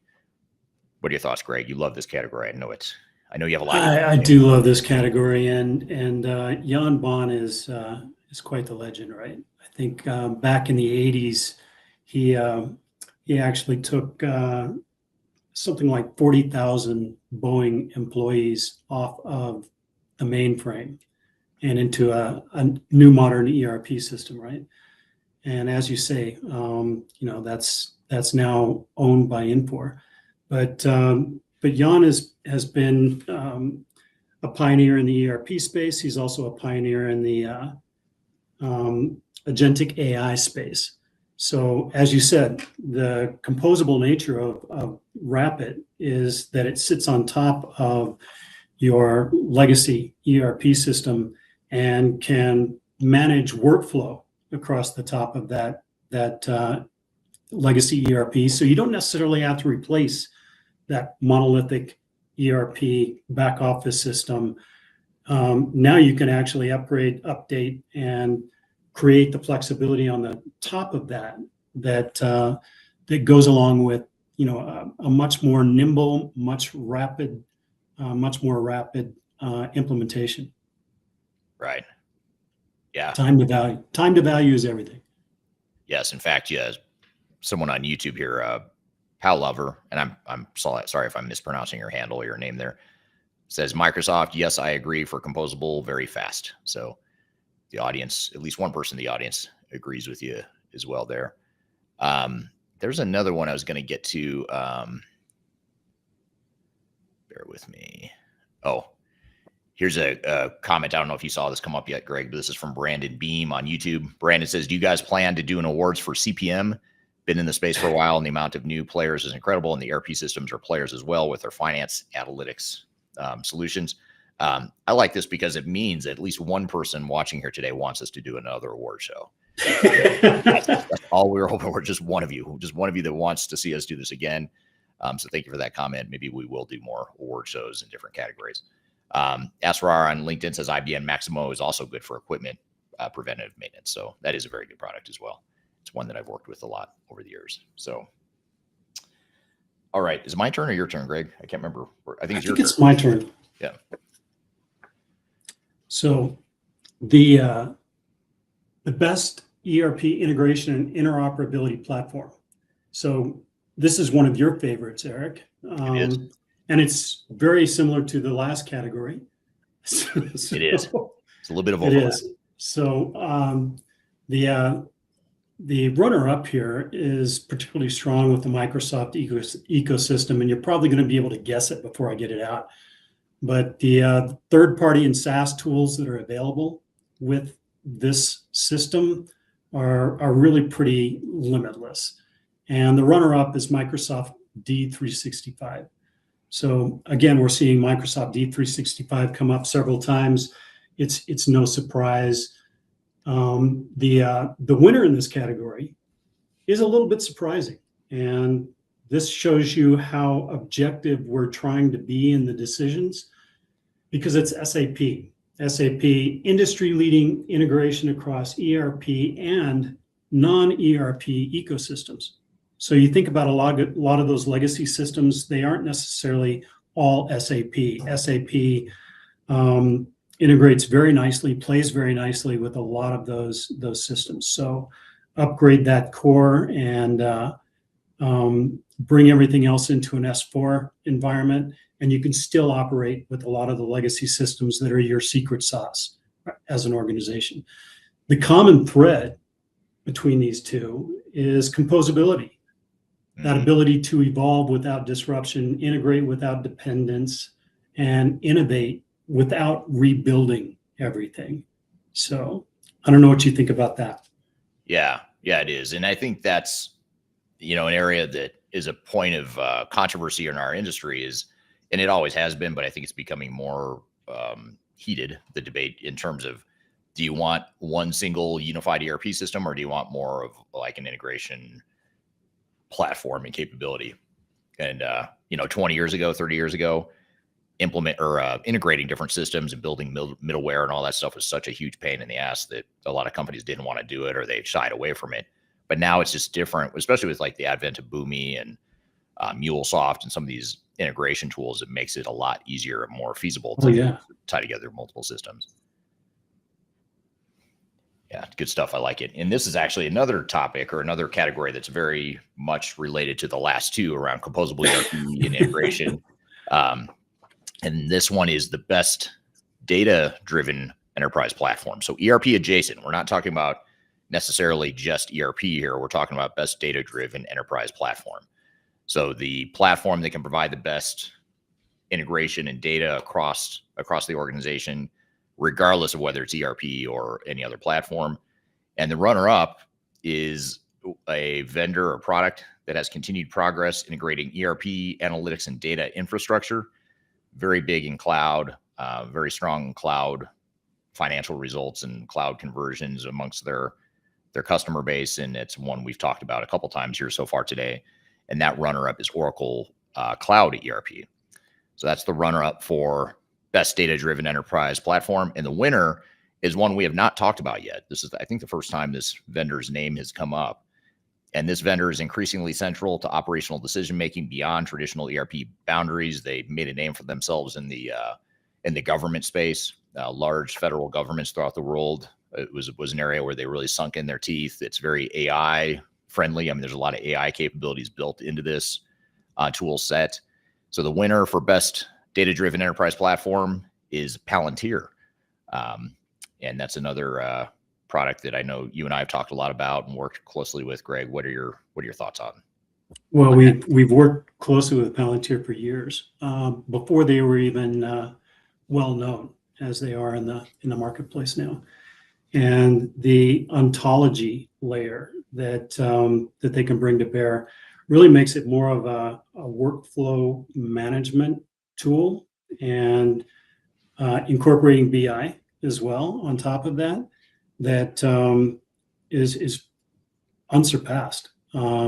They've made huge strides. I don't know if you've seen how they're doing in the stock market, but generally recognized as one of the leading AI driven platforms out there. And they have been very strong on the government side. They're rapidly moving into the private sector. So look to see a lot more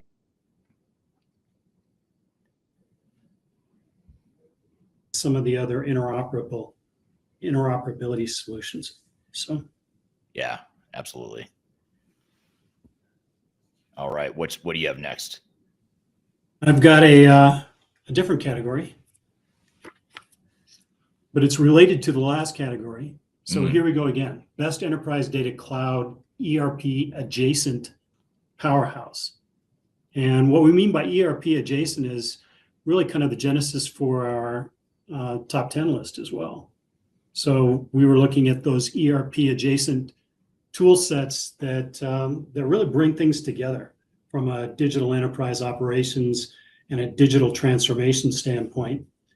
And the runner-up has a strong AI and data science capability, especially for advanced analytics teams. And that is Databricks. Databricks has also partnered very closely with a lot of the larger ERP tier 1 systems. And so you see Databricks just about everywhere. They're kind of ubiquitous in the ecosystem right now. The winner is Snowflake. So not a real surprise there. They're the de facto data backbone for modern enterprises. They enable analytics, AI, and interoperability across multi-ERP environments. So as you have disparate systems that need to be joined by a number of integration points that are composable, Snowflake is a very common and very relevant choice. They bring data into a single secure ecosystem, and then they allow organizations to layer advanced analytics, machine learning, and decision automation across just about every function in the organization. So what do you think about those? It's great. We see a lot of clients that use Snowflake and Databricks, both of those solutions. And it's just these last several categories are really interesting because hopefully it's opening up the eyes of different options and different strategies you can take or pursue with your enterprise tech, because it's not just one size fits all or even one category fits all. And that's why we're doing all these different strange categories, is because these are the things you have to think about when you go through these evaluations and potential digital strategies. But I think, Snowflake and Databricks are great examples of not newcomers. They're not newcomers, but 10 or 20 years ago, we weren't talking about those two vendors, but now they're very relevant, and they've disrupted the space in a good way and given us a lot more options to think about. So here's an interesting one as we get toward the end here. These are some fun ones. Most overhyped ERP trend of the year. Love to hear the audience feedback on this, because this was actually a really hard one, because there's so many overhyped trends of the year. And that's what we like to do, is make fun of our own industry and ourselves at time. And this is a good way to make fun of ourselves in our industry. So the runner-up for most overhyped ERP trend of the year, and again, drop it in the comments. I'm going to stall a little bit to give you a chance to comment here from the audience. But the runner-up is fit to standard, solves everything. And that is until a real-world complexity shows up, or the reality of your industry, the reality of your unique business operations shows up, then fit to standard suddenly doesn't sound so good. I think that's one. It's actually more than just an overhyped trend. It's actually a dangerous trend, because thinking that you can just do everything fit to standard, or 99% of your implementation fit to standard, I think that creates a lot more problems than it solves, even if it were to be somewhat realistic. But the winner, and this hopefully is no surprise, the winner for most overhyped ERP trend of the year is that AI will fix your broken processes. And bad news here is that AI will not fix your broken processes. I'm really sorry. AI is really cool, but it's not going to fix your broken processes. It accelerates outcomes, but doesn't replace governance or leadership. Definitely doesn't replace data governance. It doesn't replace just common sense and, smooth business processes. What are your thoughts, Greg? Do you agree with those overhyped trends? Would you add anything? No, but our next category is going to add some things. Well, let's hear it.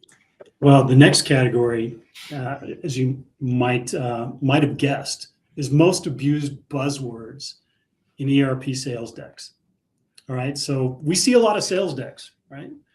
And the runner-up here is one of my favorites. It's best practices. So it's frequently undefined and context free, right? It doesn't really mean very much. It means that you're going to accept everything that we have as a standard, quote, out of the box, and it's going to adhere to our best practices.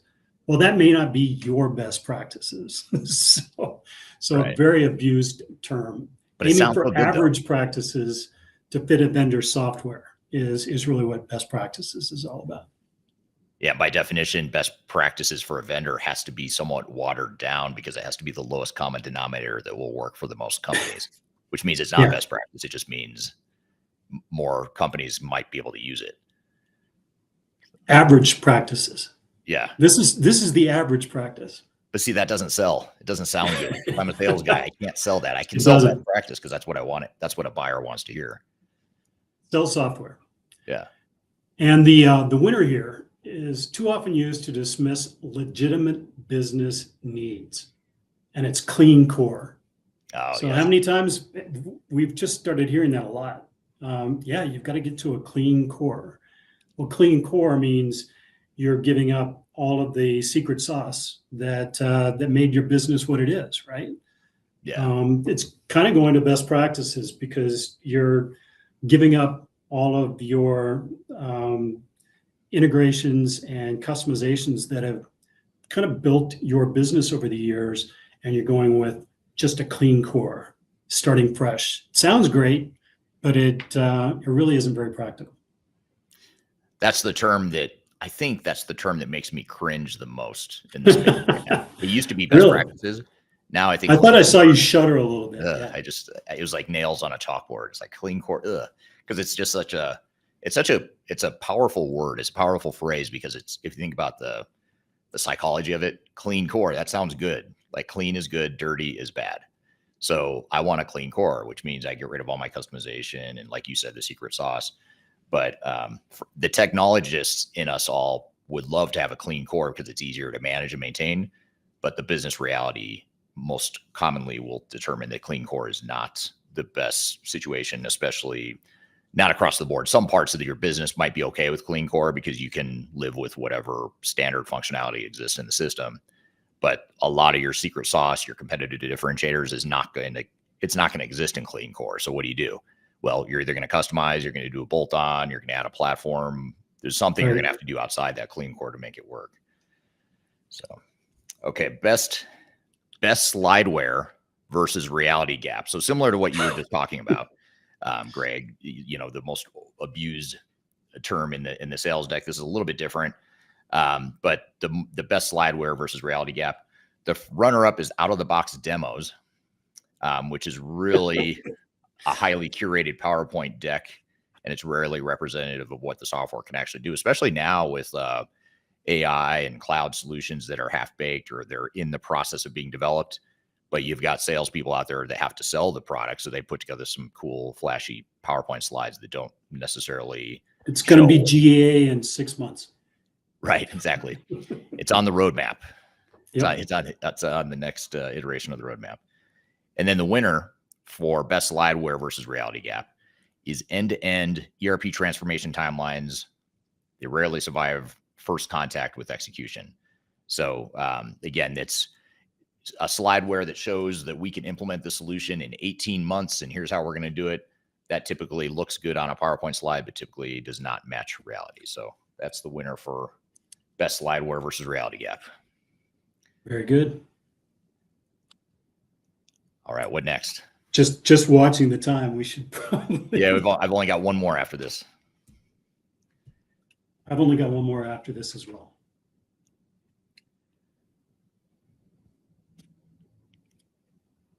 So I think we're moving into a little bit different category though. Surprise and Wildcat awards, right? Yeah. So right. I mean, it's almost too bad we didn't put this at the front, because then we could have talked about this and then talked about it all the way through. Right. But within that category, we're looking at the surprise standout of the year, and the runner-up is we talked about it a little bit before. This is one of those low code platforms. It's up and coming. You're going to see a lot about it in the next year. And Rapid is the runner-up. So growing traction where flexibility and speed really matter when you're trying to go through a digital transformation, and that low-code AI-driven capabilities provide significant advantages in accessibility and adaptability of the system to work with a lot of your legacy systems. As Jan likes to call it, keep the castle and surround it with agentic AI and some of the workflow. So I think he refers to it also as massage the elephant, but don't be trampled by it. I love the way that he approaches things.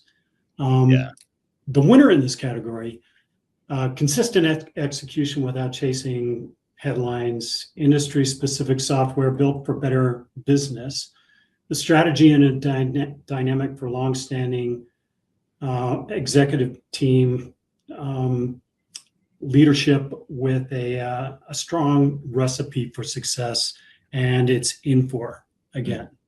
And that's our surprise standout of the year, and I think a very appropriate winner slot for Infor this year. So what do you think about that? Yeah, I think it makes a lot of sense. I mean, they're both doing pretty innovative things, both Rapid and Infor doing very innovative things. Things that are different, things that are shaking up the industry quite a bit. So I agree with those both.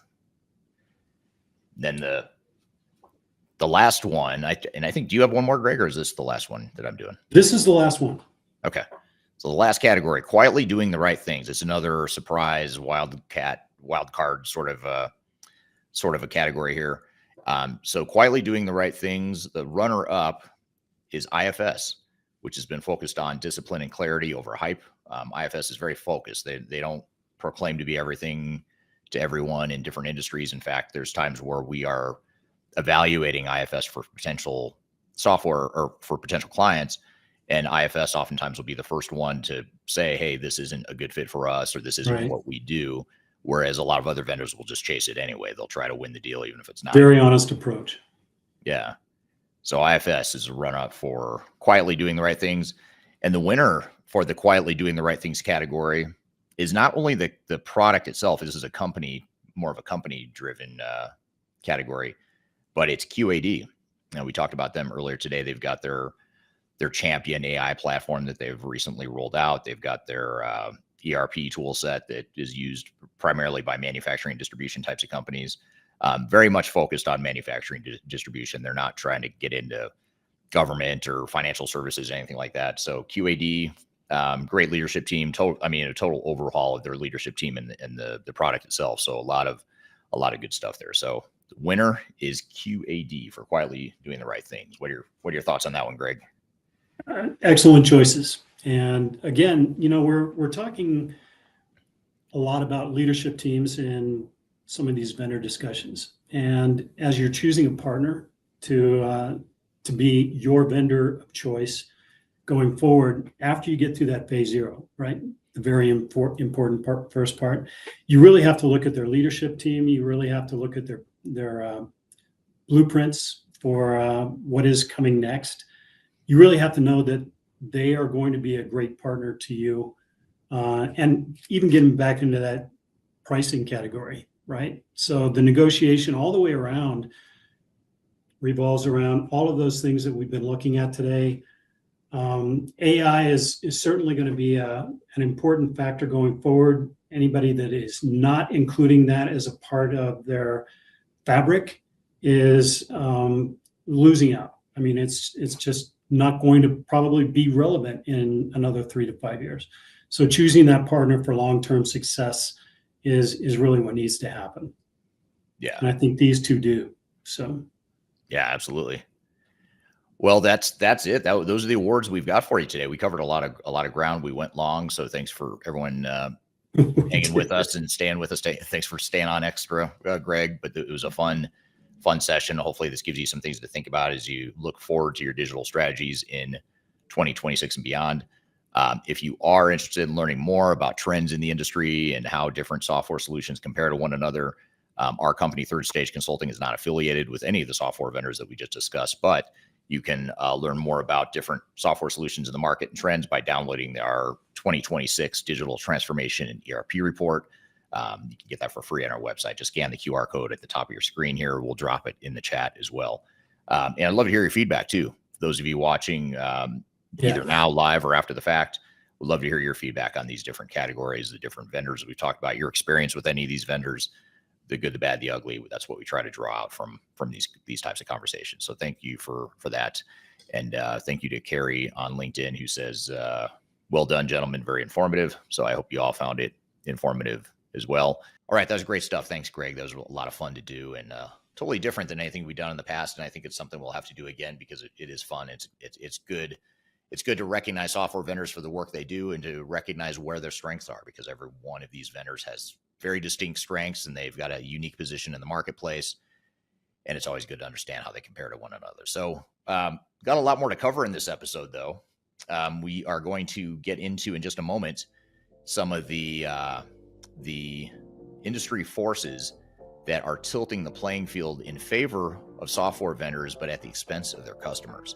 We're going to talk about what that looks like here in just a moment, but be sure to stick around. We'll be back with more Transformation Ground Control. Hey, feeling good. like I should. When in dark, I walk around the neighborhood, feeling blessed. I want to share a little bit of information about Third Stage Consulting and who we are. Third Stage Consulting Group is an independent, technology agnostic provider of consulting services to help clients through their digital transformations. We help with digital strategy and software selection, as well as implementation planning. And during implementation, we provide services related to program management, organizational change, business process improvement, as well as enterprise architecture. These are just some of the services we provide. We have offices in North America as well as Europe and Asia Pacific. So if you'd like to learn more, I encourage you to check out our resource center, which includes a number of resources that will help you through your digital transformation, and you can access that for free using the QR code here or the links below.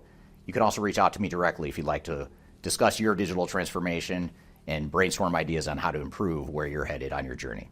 The last thing you want to have happen is for your digital transformation to end up in court.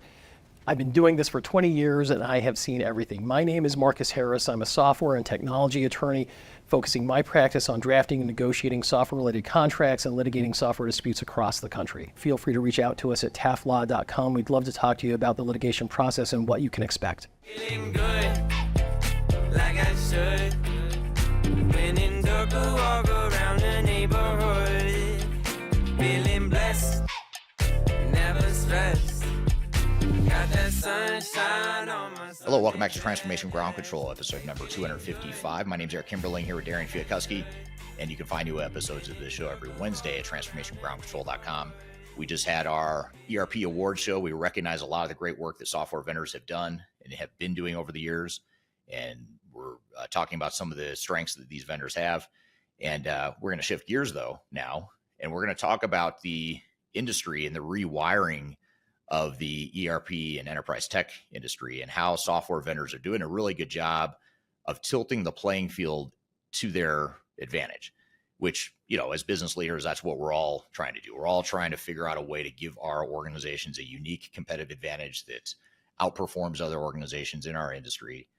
Nothing wrong with that. But the important thing here, and I want to view it from the perspective of customers of software vendors, is to recognize how that playing field is shifting and how it's actually working against you. But more importantly, I want to talk about how to tilt the playing field back in your favor. How can you neutralize some of these advantages that software vendors have built that benefit them and they're actually harming you as an organization unintentionally? I don't think software vendors are out there trying to harm their customers, but it is harming them unintentionally and indirectly. It's harming customers. I'm going to explain why that is in this video, and I'm going to use a framework to explain it and to unpack the enterprise tech industry and some of the trends that are happening in the space. And then I'm going to look at it from both the vendor perspective, and then I'm going to look at it more from the customer perspective. And that's the part I really want to hone in on and make sure you understand is, you know, how is that playing field tilting away from you and how can you tilt it back to your favor? So let's roll the video and then we'll come back and chat about it. And it's a common knowledge or a common perception that implementing new technology is a good thing. It's going to help your business. It's going to give you ROI for years to come. It'll reduce technical debt. It'll make you future-proof. All this stuff that we're being promised within the tech space. However, there is a dark side of what comes with buying one of the ERP systems that are leading in the industry right now. There are industry forces at play that are benefiting ERP vendors greatly, and they're actually harming customers long-term. And I'm going to talk about a hypothetical but very relevant pragmatic model that will help explain what I mean by that. Now, if you'd like to learn more about some of the trends that we're seeing in the digital transformation space, I also encourage you to download our 2026 Digital Transformation Report. You can learn about industry reviews and rankings, independent, objective views of the market, as well as trends and predictions for what we expect to see in the space. You can read that report by scanning the QR code right here or go to the links below. Now, first, it helps to unpack a model called Porter's Five Forces model. If you're not familiar with this model, it's developed by a professor named Michael Porter from Harvard Business School.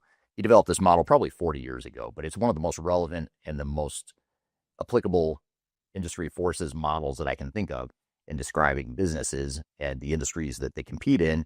And it's still to this day one of the most relevant models I can think of to analyze an industry. Essentially, what this model does is it unpacks 5 different dimensions of different industries to analyze the overall appeal of that industry. In other words, industries that don't have a lot of competition, that favor the incumbents and give power to the incumbents, that's something that's going to be favorable to the incumbents, but it's not going to be appealing to other potential entrants. and it's certainly not going to be appealing to customers. So the different dimensions that are evaluated in this model are, first of all, the threat of new entrants. How common is it to have a new entrant into the industry space? What are the threat of substitutes? If you're a big player in an industry, what are the threat of those substitutes? Are there a lot of low-cost alternatives out there? If so, then that industry is probably not as appealing to you and you don't have as much power within that industry. There's also the bargaining power of buyers. If your customers have more power and have the negotiating leverage, that's not appealing to you, obviously, as an industry player. The bargaining power of suppliers, of the people providing you with goods and services to run your business. If they have the pricing power and negotiating leverage over you, then obviously that's not appealing either. And then finally, how much rivalry is there among existing competitors? And this is a very useful model to analyze the ERP software space, because what I want to demonstrate to you is that this Five Forces model heavily favors software vendors. And I'm also going to show you how it's actually hurting customers of the software vendors long term. So let's start with the vendor side of the equation. I'm going to write this out in green because most of these are positive things for the vendor. So I'm looking at this from a software vendor perspective. The first is vendor lock. Now, a lot of us have heard about vendor lock, and generally when I talk about vendor lock, I don't consider that a good thing from a customer perspective, but from a software vendor perspective, this is ideal. And what we're seeing in the cloud space is that the software vendors are creating vendor lock by creating these cloud solutions with long-term contracts and subscriptions and the high switching costs that come along with that. That's creating vendor lock. And this is the utopia that software vendors want to see. They want you locked in because it's favorable to them. But as I'll talk about in a moment, that is not favorable to customers. And basically what it does, this vendor lock reduces the bargaining power of the buyers or the customers. It reduces the threat of substitutes. It reduces the threat of new entrants, because even if you want to switch to a competitor of the software vendor you're using, it's going to be very difficult for you to do that. And there's also less rivalry among the different competitors in the software space. So this vendor lock concept that ERP software vendors are pursuing is a very real thing that heavily favors software vendors. The other thing the software vendors are doing to shift this model in their favor is they're limiting third-party support options. And what this means is that companies like SAP, and SAP is probably the most notorious for this, they're making it difficult and very unattractive for their own customers to go get third-party support from companies like Rimini Street or Spinnaker support. And the reason for that is because if they can limit your ability to go get third-party support, it shifts this power in the industry to them. They can now dictate to you that you will move off ECC or off the legacy system you might be using onto their newer flagship product. In the case of SAP, it's S/4HANA, or Cloud ERP as it's more recently called. So limiting third-party support shifts the industry dynamics in favor of software vendors, and that actually harms customers as well. This whole rush to the cloud and moving everyone to one single monolithic model in the cloud, especially when we're talking about public cloud, means that there's less options and less substitutes.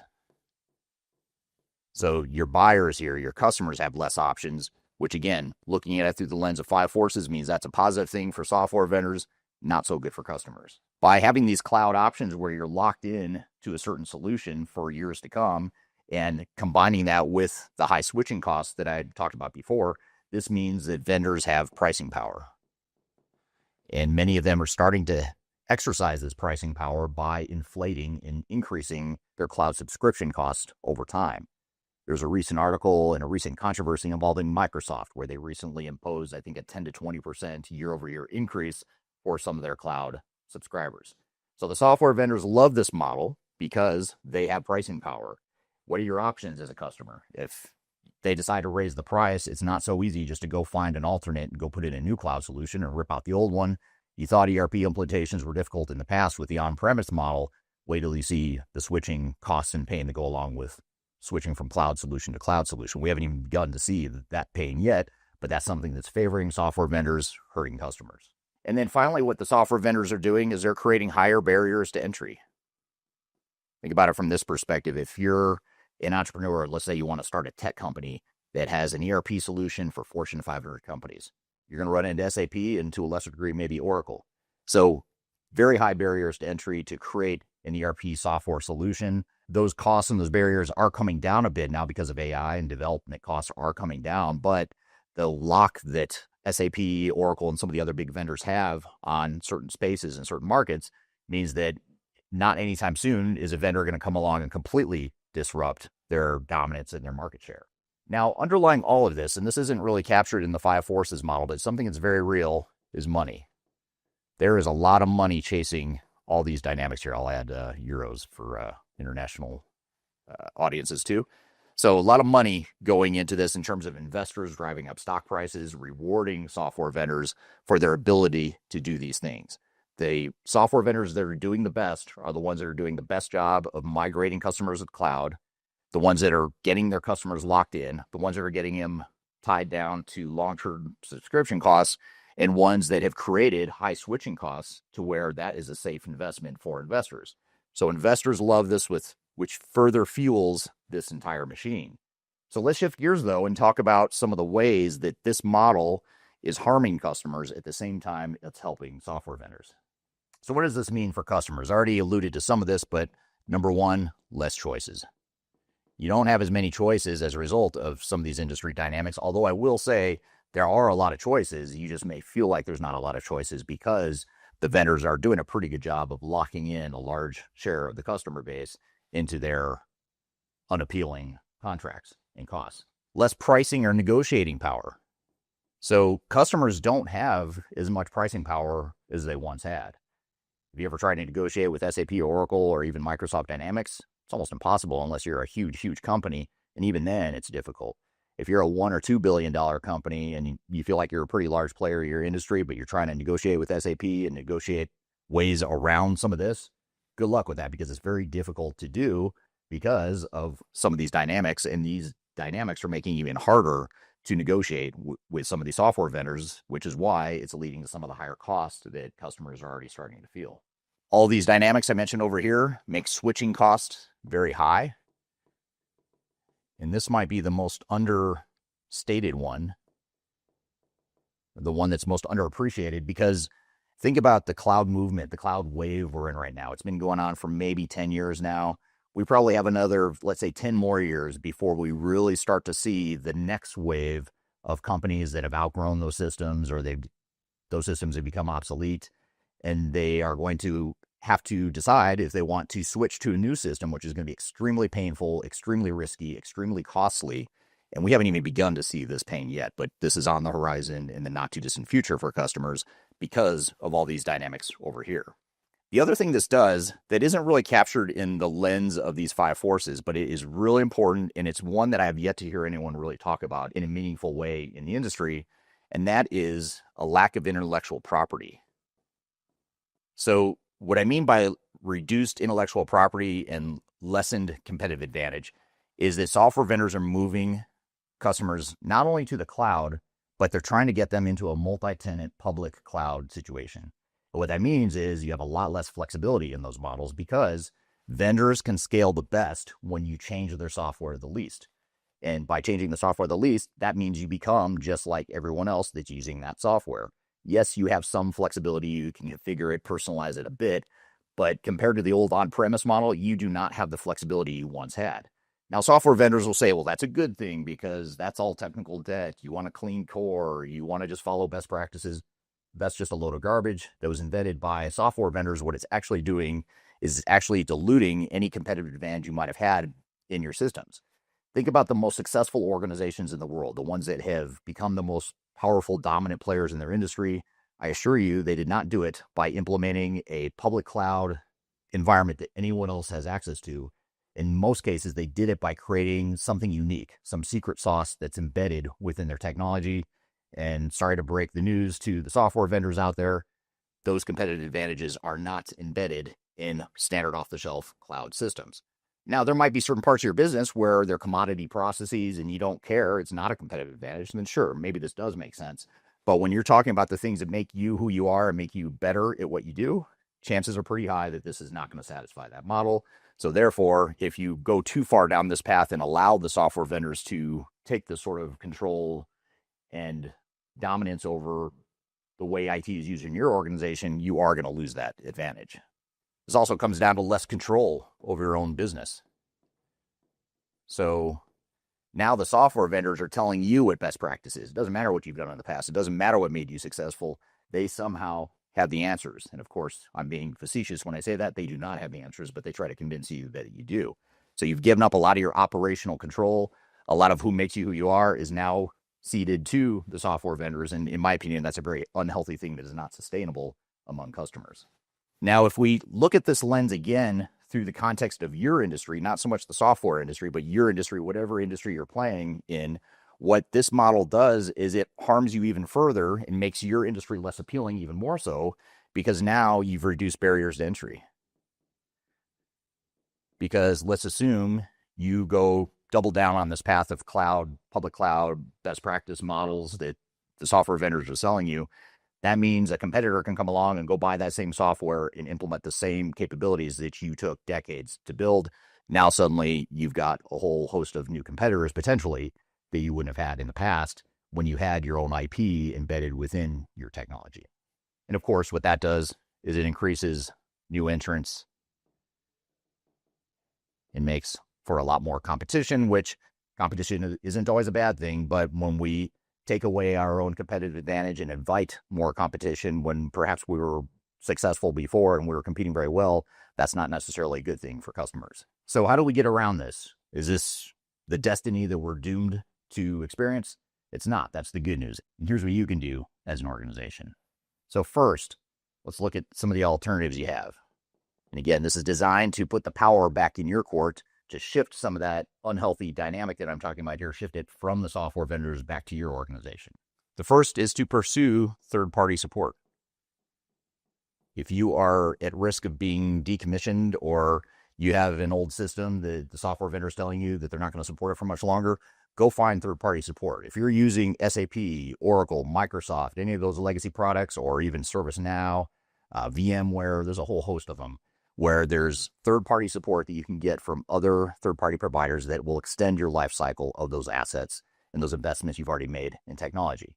I'm not saying definitely don't upgrade your technology, but I am saying if it's not the right time, or if you don't see the competitive advantage, or you're still trying to figure out what you want to do or what you need to do, or if you want to sweat the assets you already have and get more value out of it, then do it and go find third-party support. That's one of the most effective ways to take control and power back from the software vendors. The other option is to not go all in on one vendor. So looking at best of breed and composable ERP solutions can be a good option. Now, just to preempt what a software vendor will tell you is they will say, this is a terrible idea. You should go all in with us because you want one single source of truth.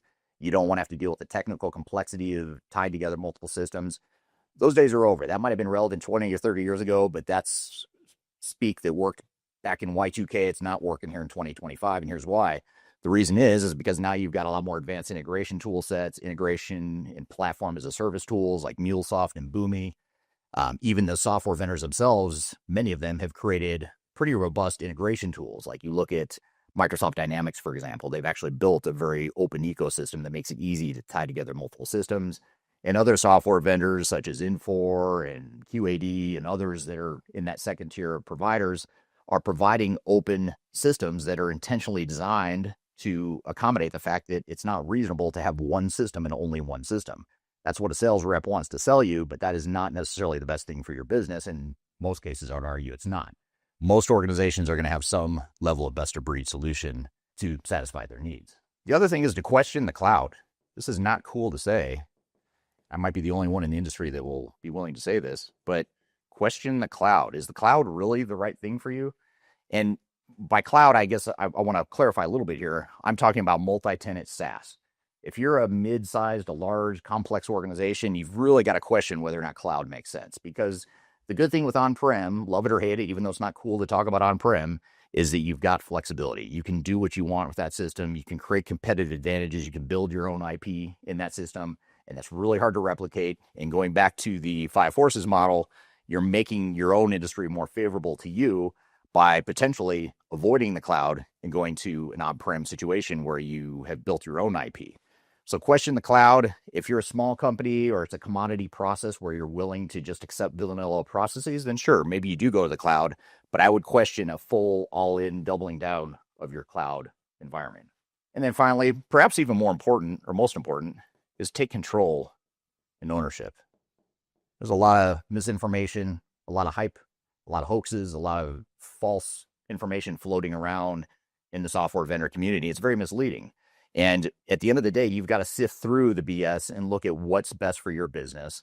It's not about having the latest and greatest, shiniest new object. It's not necessarily having the minimal amount of what the industry loves to call technical debt. That term drives me crazy. It's a trigger for me. So if you ever want to trigger me, use that word in front of me.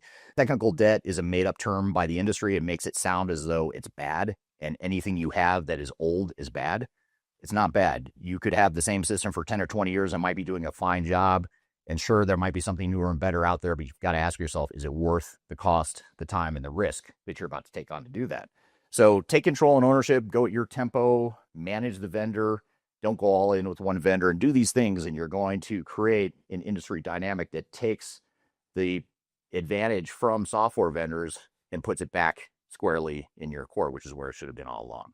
So that's a video from my YouTube channel where I recently analyzed the ERP software industry and compared it to what the impact is on ERP customers. And I'd love to hear from you. I'd love to hear what you think. What are you seeing in the industry? What do you think the trends are? Do you agree or disagree with what my analysis shows? Do you think there's other things that customers can be doing to tilt the advantage back to you? Love to hear your feedback on that. But that was a really fun video to put together because it's something that's been rattling around in my head for a couple of years now. And I don't know why, but I recently came across that model, that Michael Porter Industry 5 Forces model is a model that I studied when I was getting my master's degree. And recently I came across it in some other article I was reading, and it just sort of came together in my head that, hey, here's a way that I can explain the things that are rattling around in my head. So I'd love to hear from you on what you think these trends mean and how customers can regain or maintain control of their tech environment and their overall digital transformation initiative. So drop your thoughts in the comments, and we'll unpack those and discuss those on a future episode. So that's what we've got for you today. Episode 255, the first episode of 2026. Hope you enjoyed it.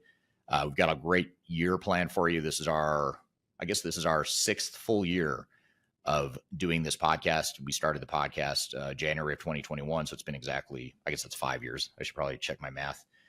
So it's been 5 full years, starting our 6th full year here now this month. So if you want to watch any of the past episodes we've done, go back to transformationgroundcontrol.com. You can see all 255 past episodes, and you can keep an eye on that same website for future episodes as well. You can also subscribe to the podcast on that website. So hope you all have a great week. Hope your 2026 is off to a great start so far, and we'll look forward to seeing you next week on the next episode of Transformation Ground Control. Take care.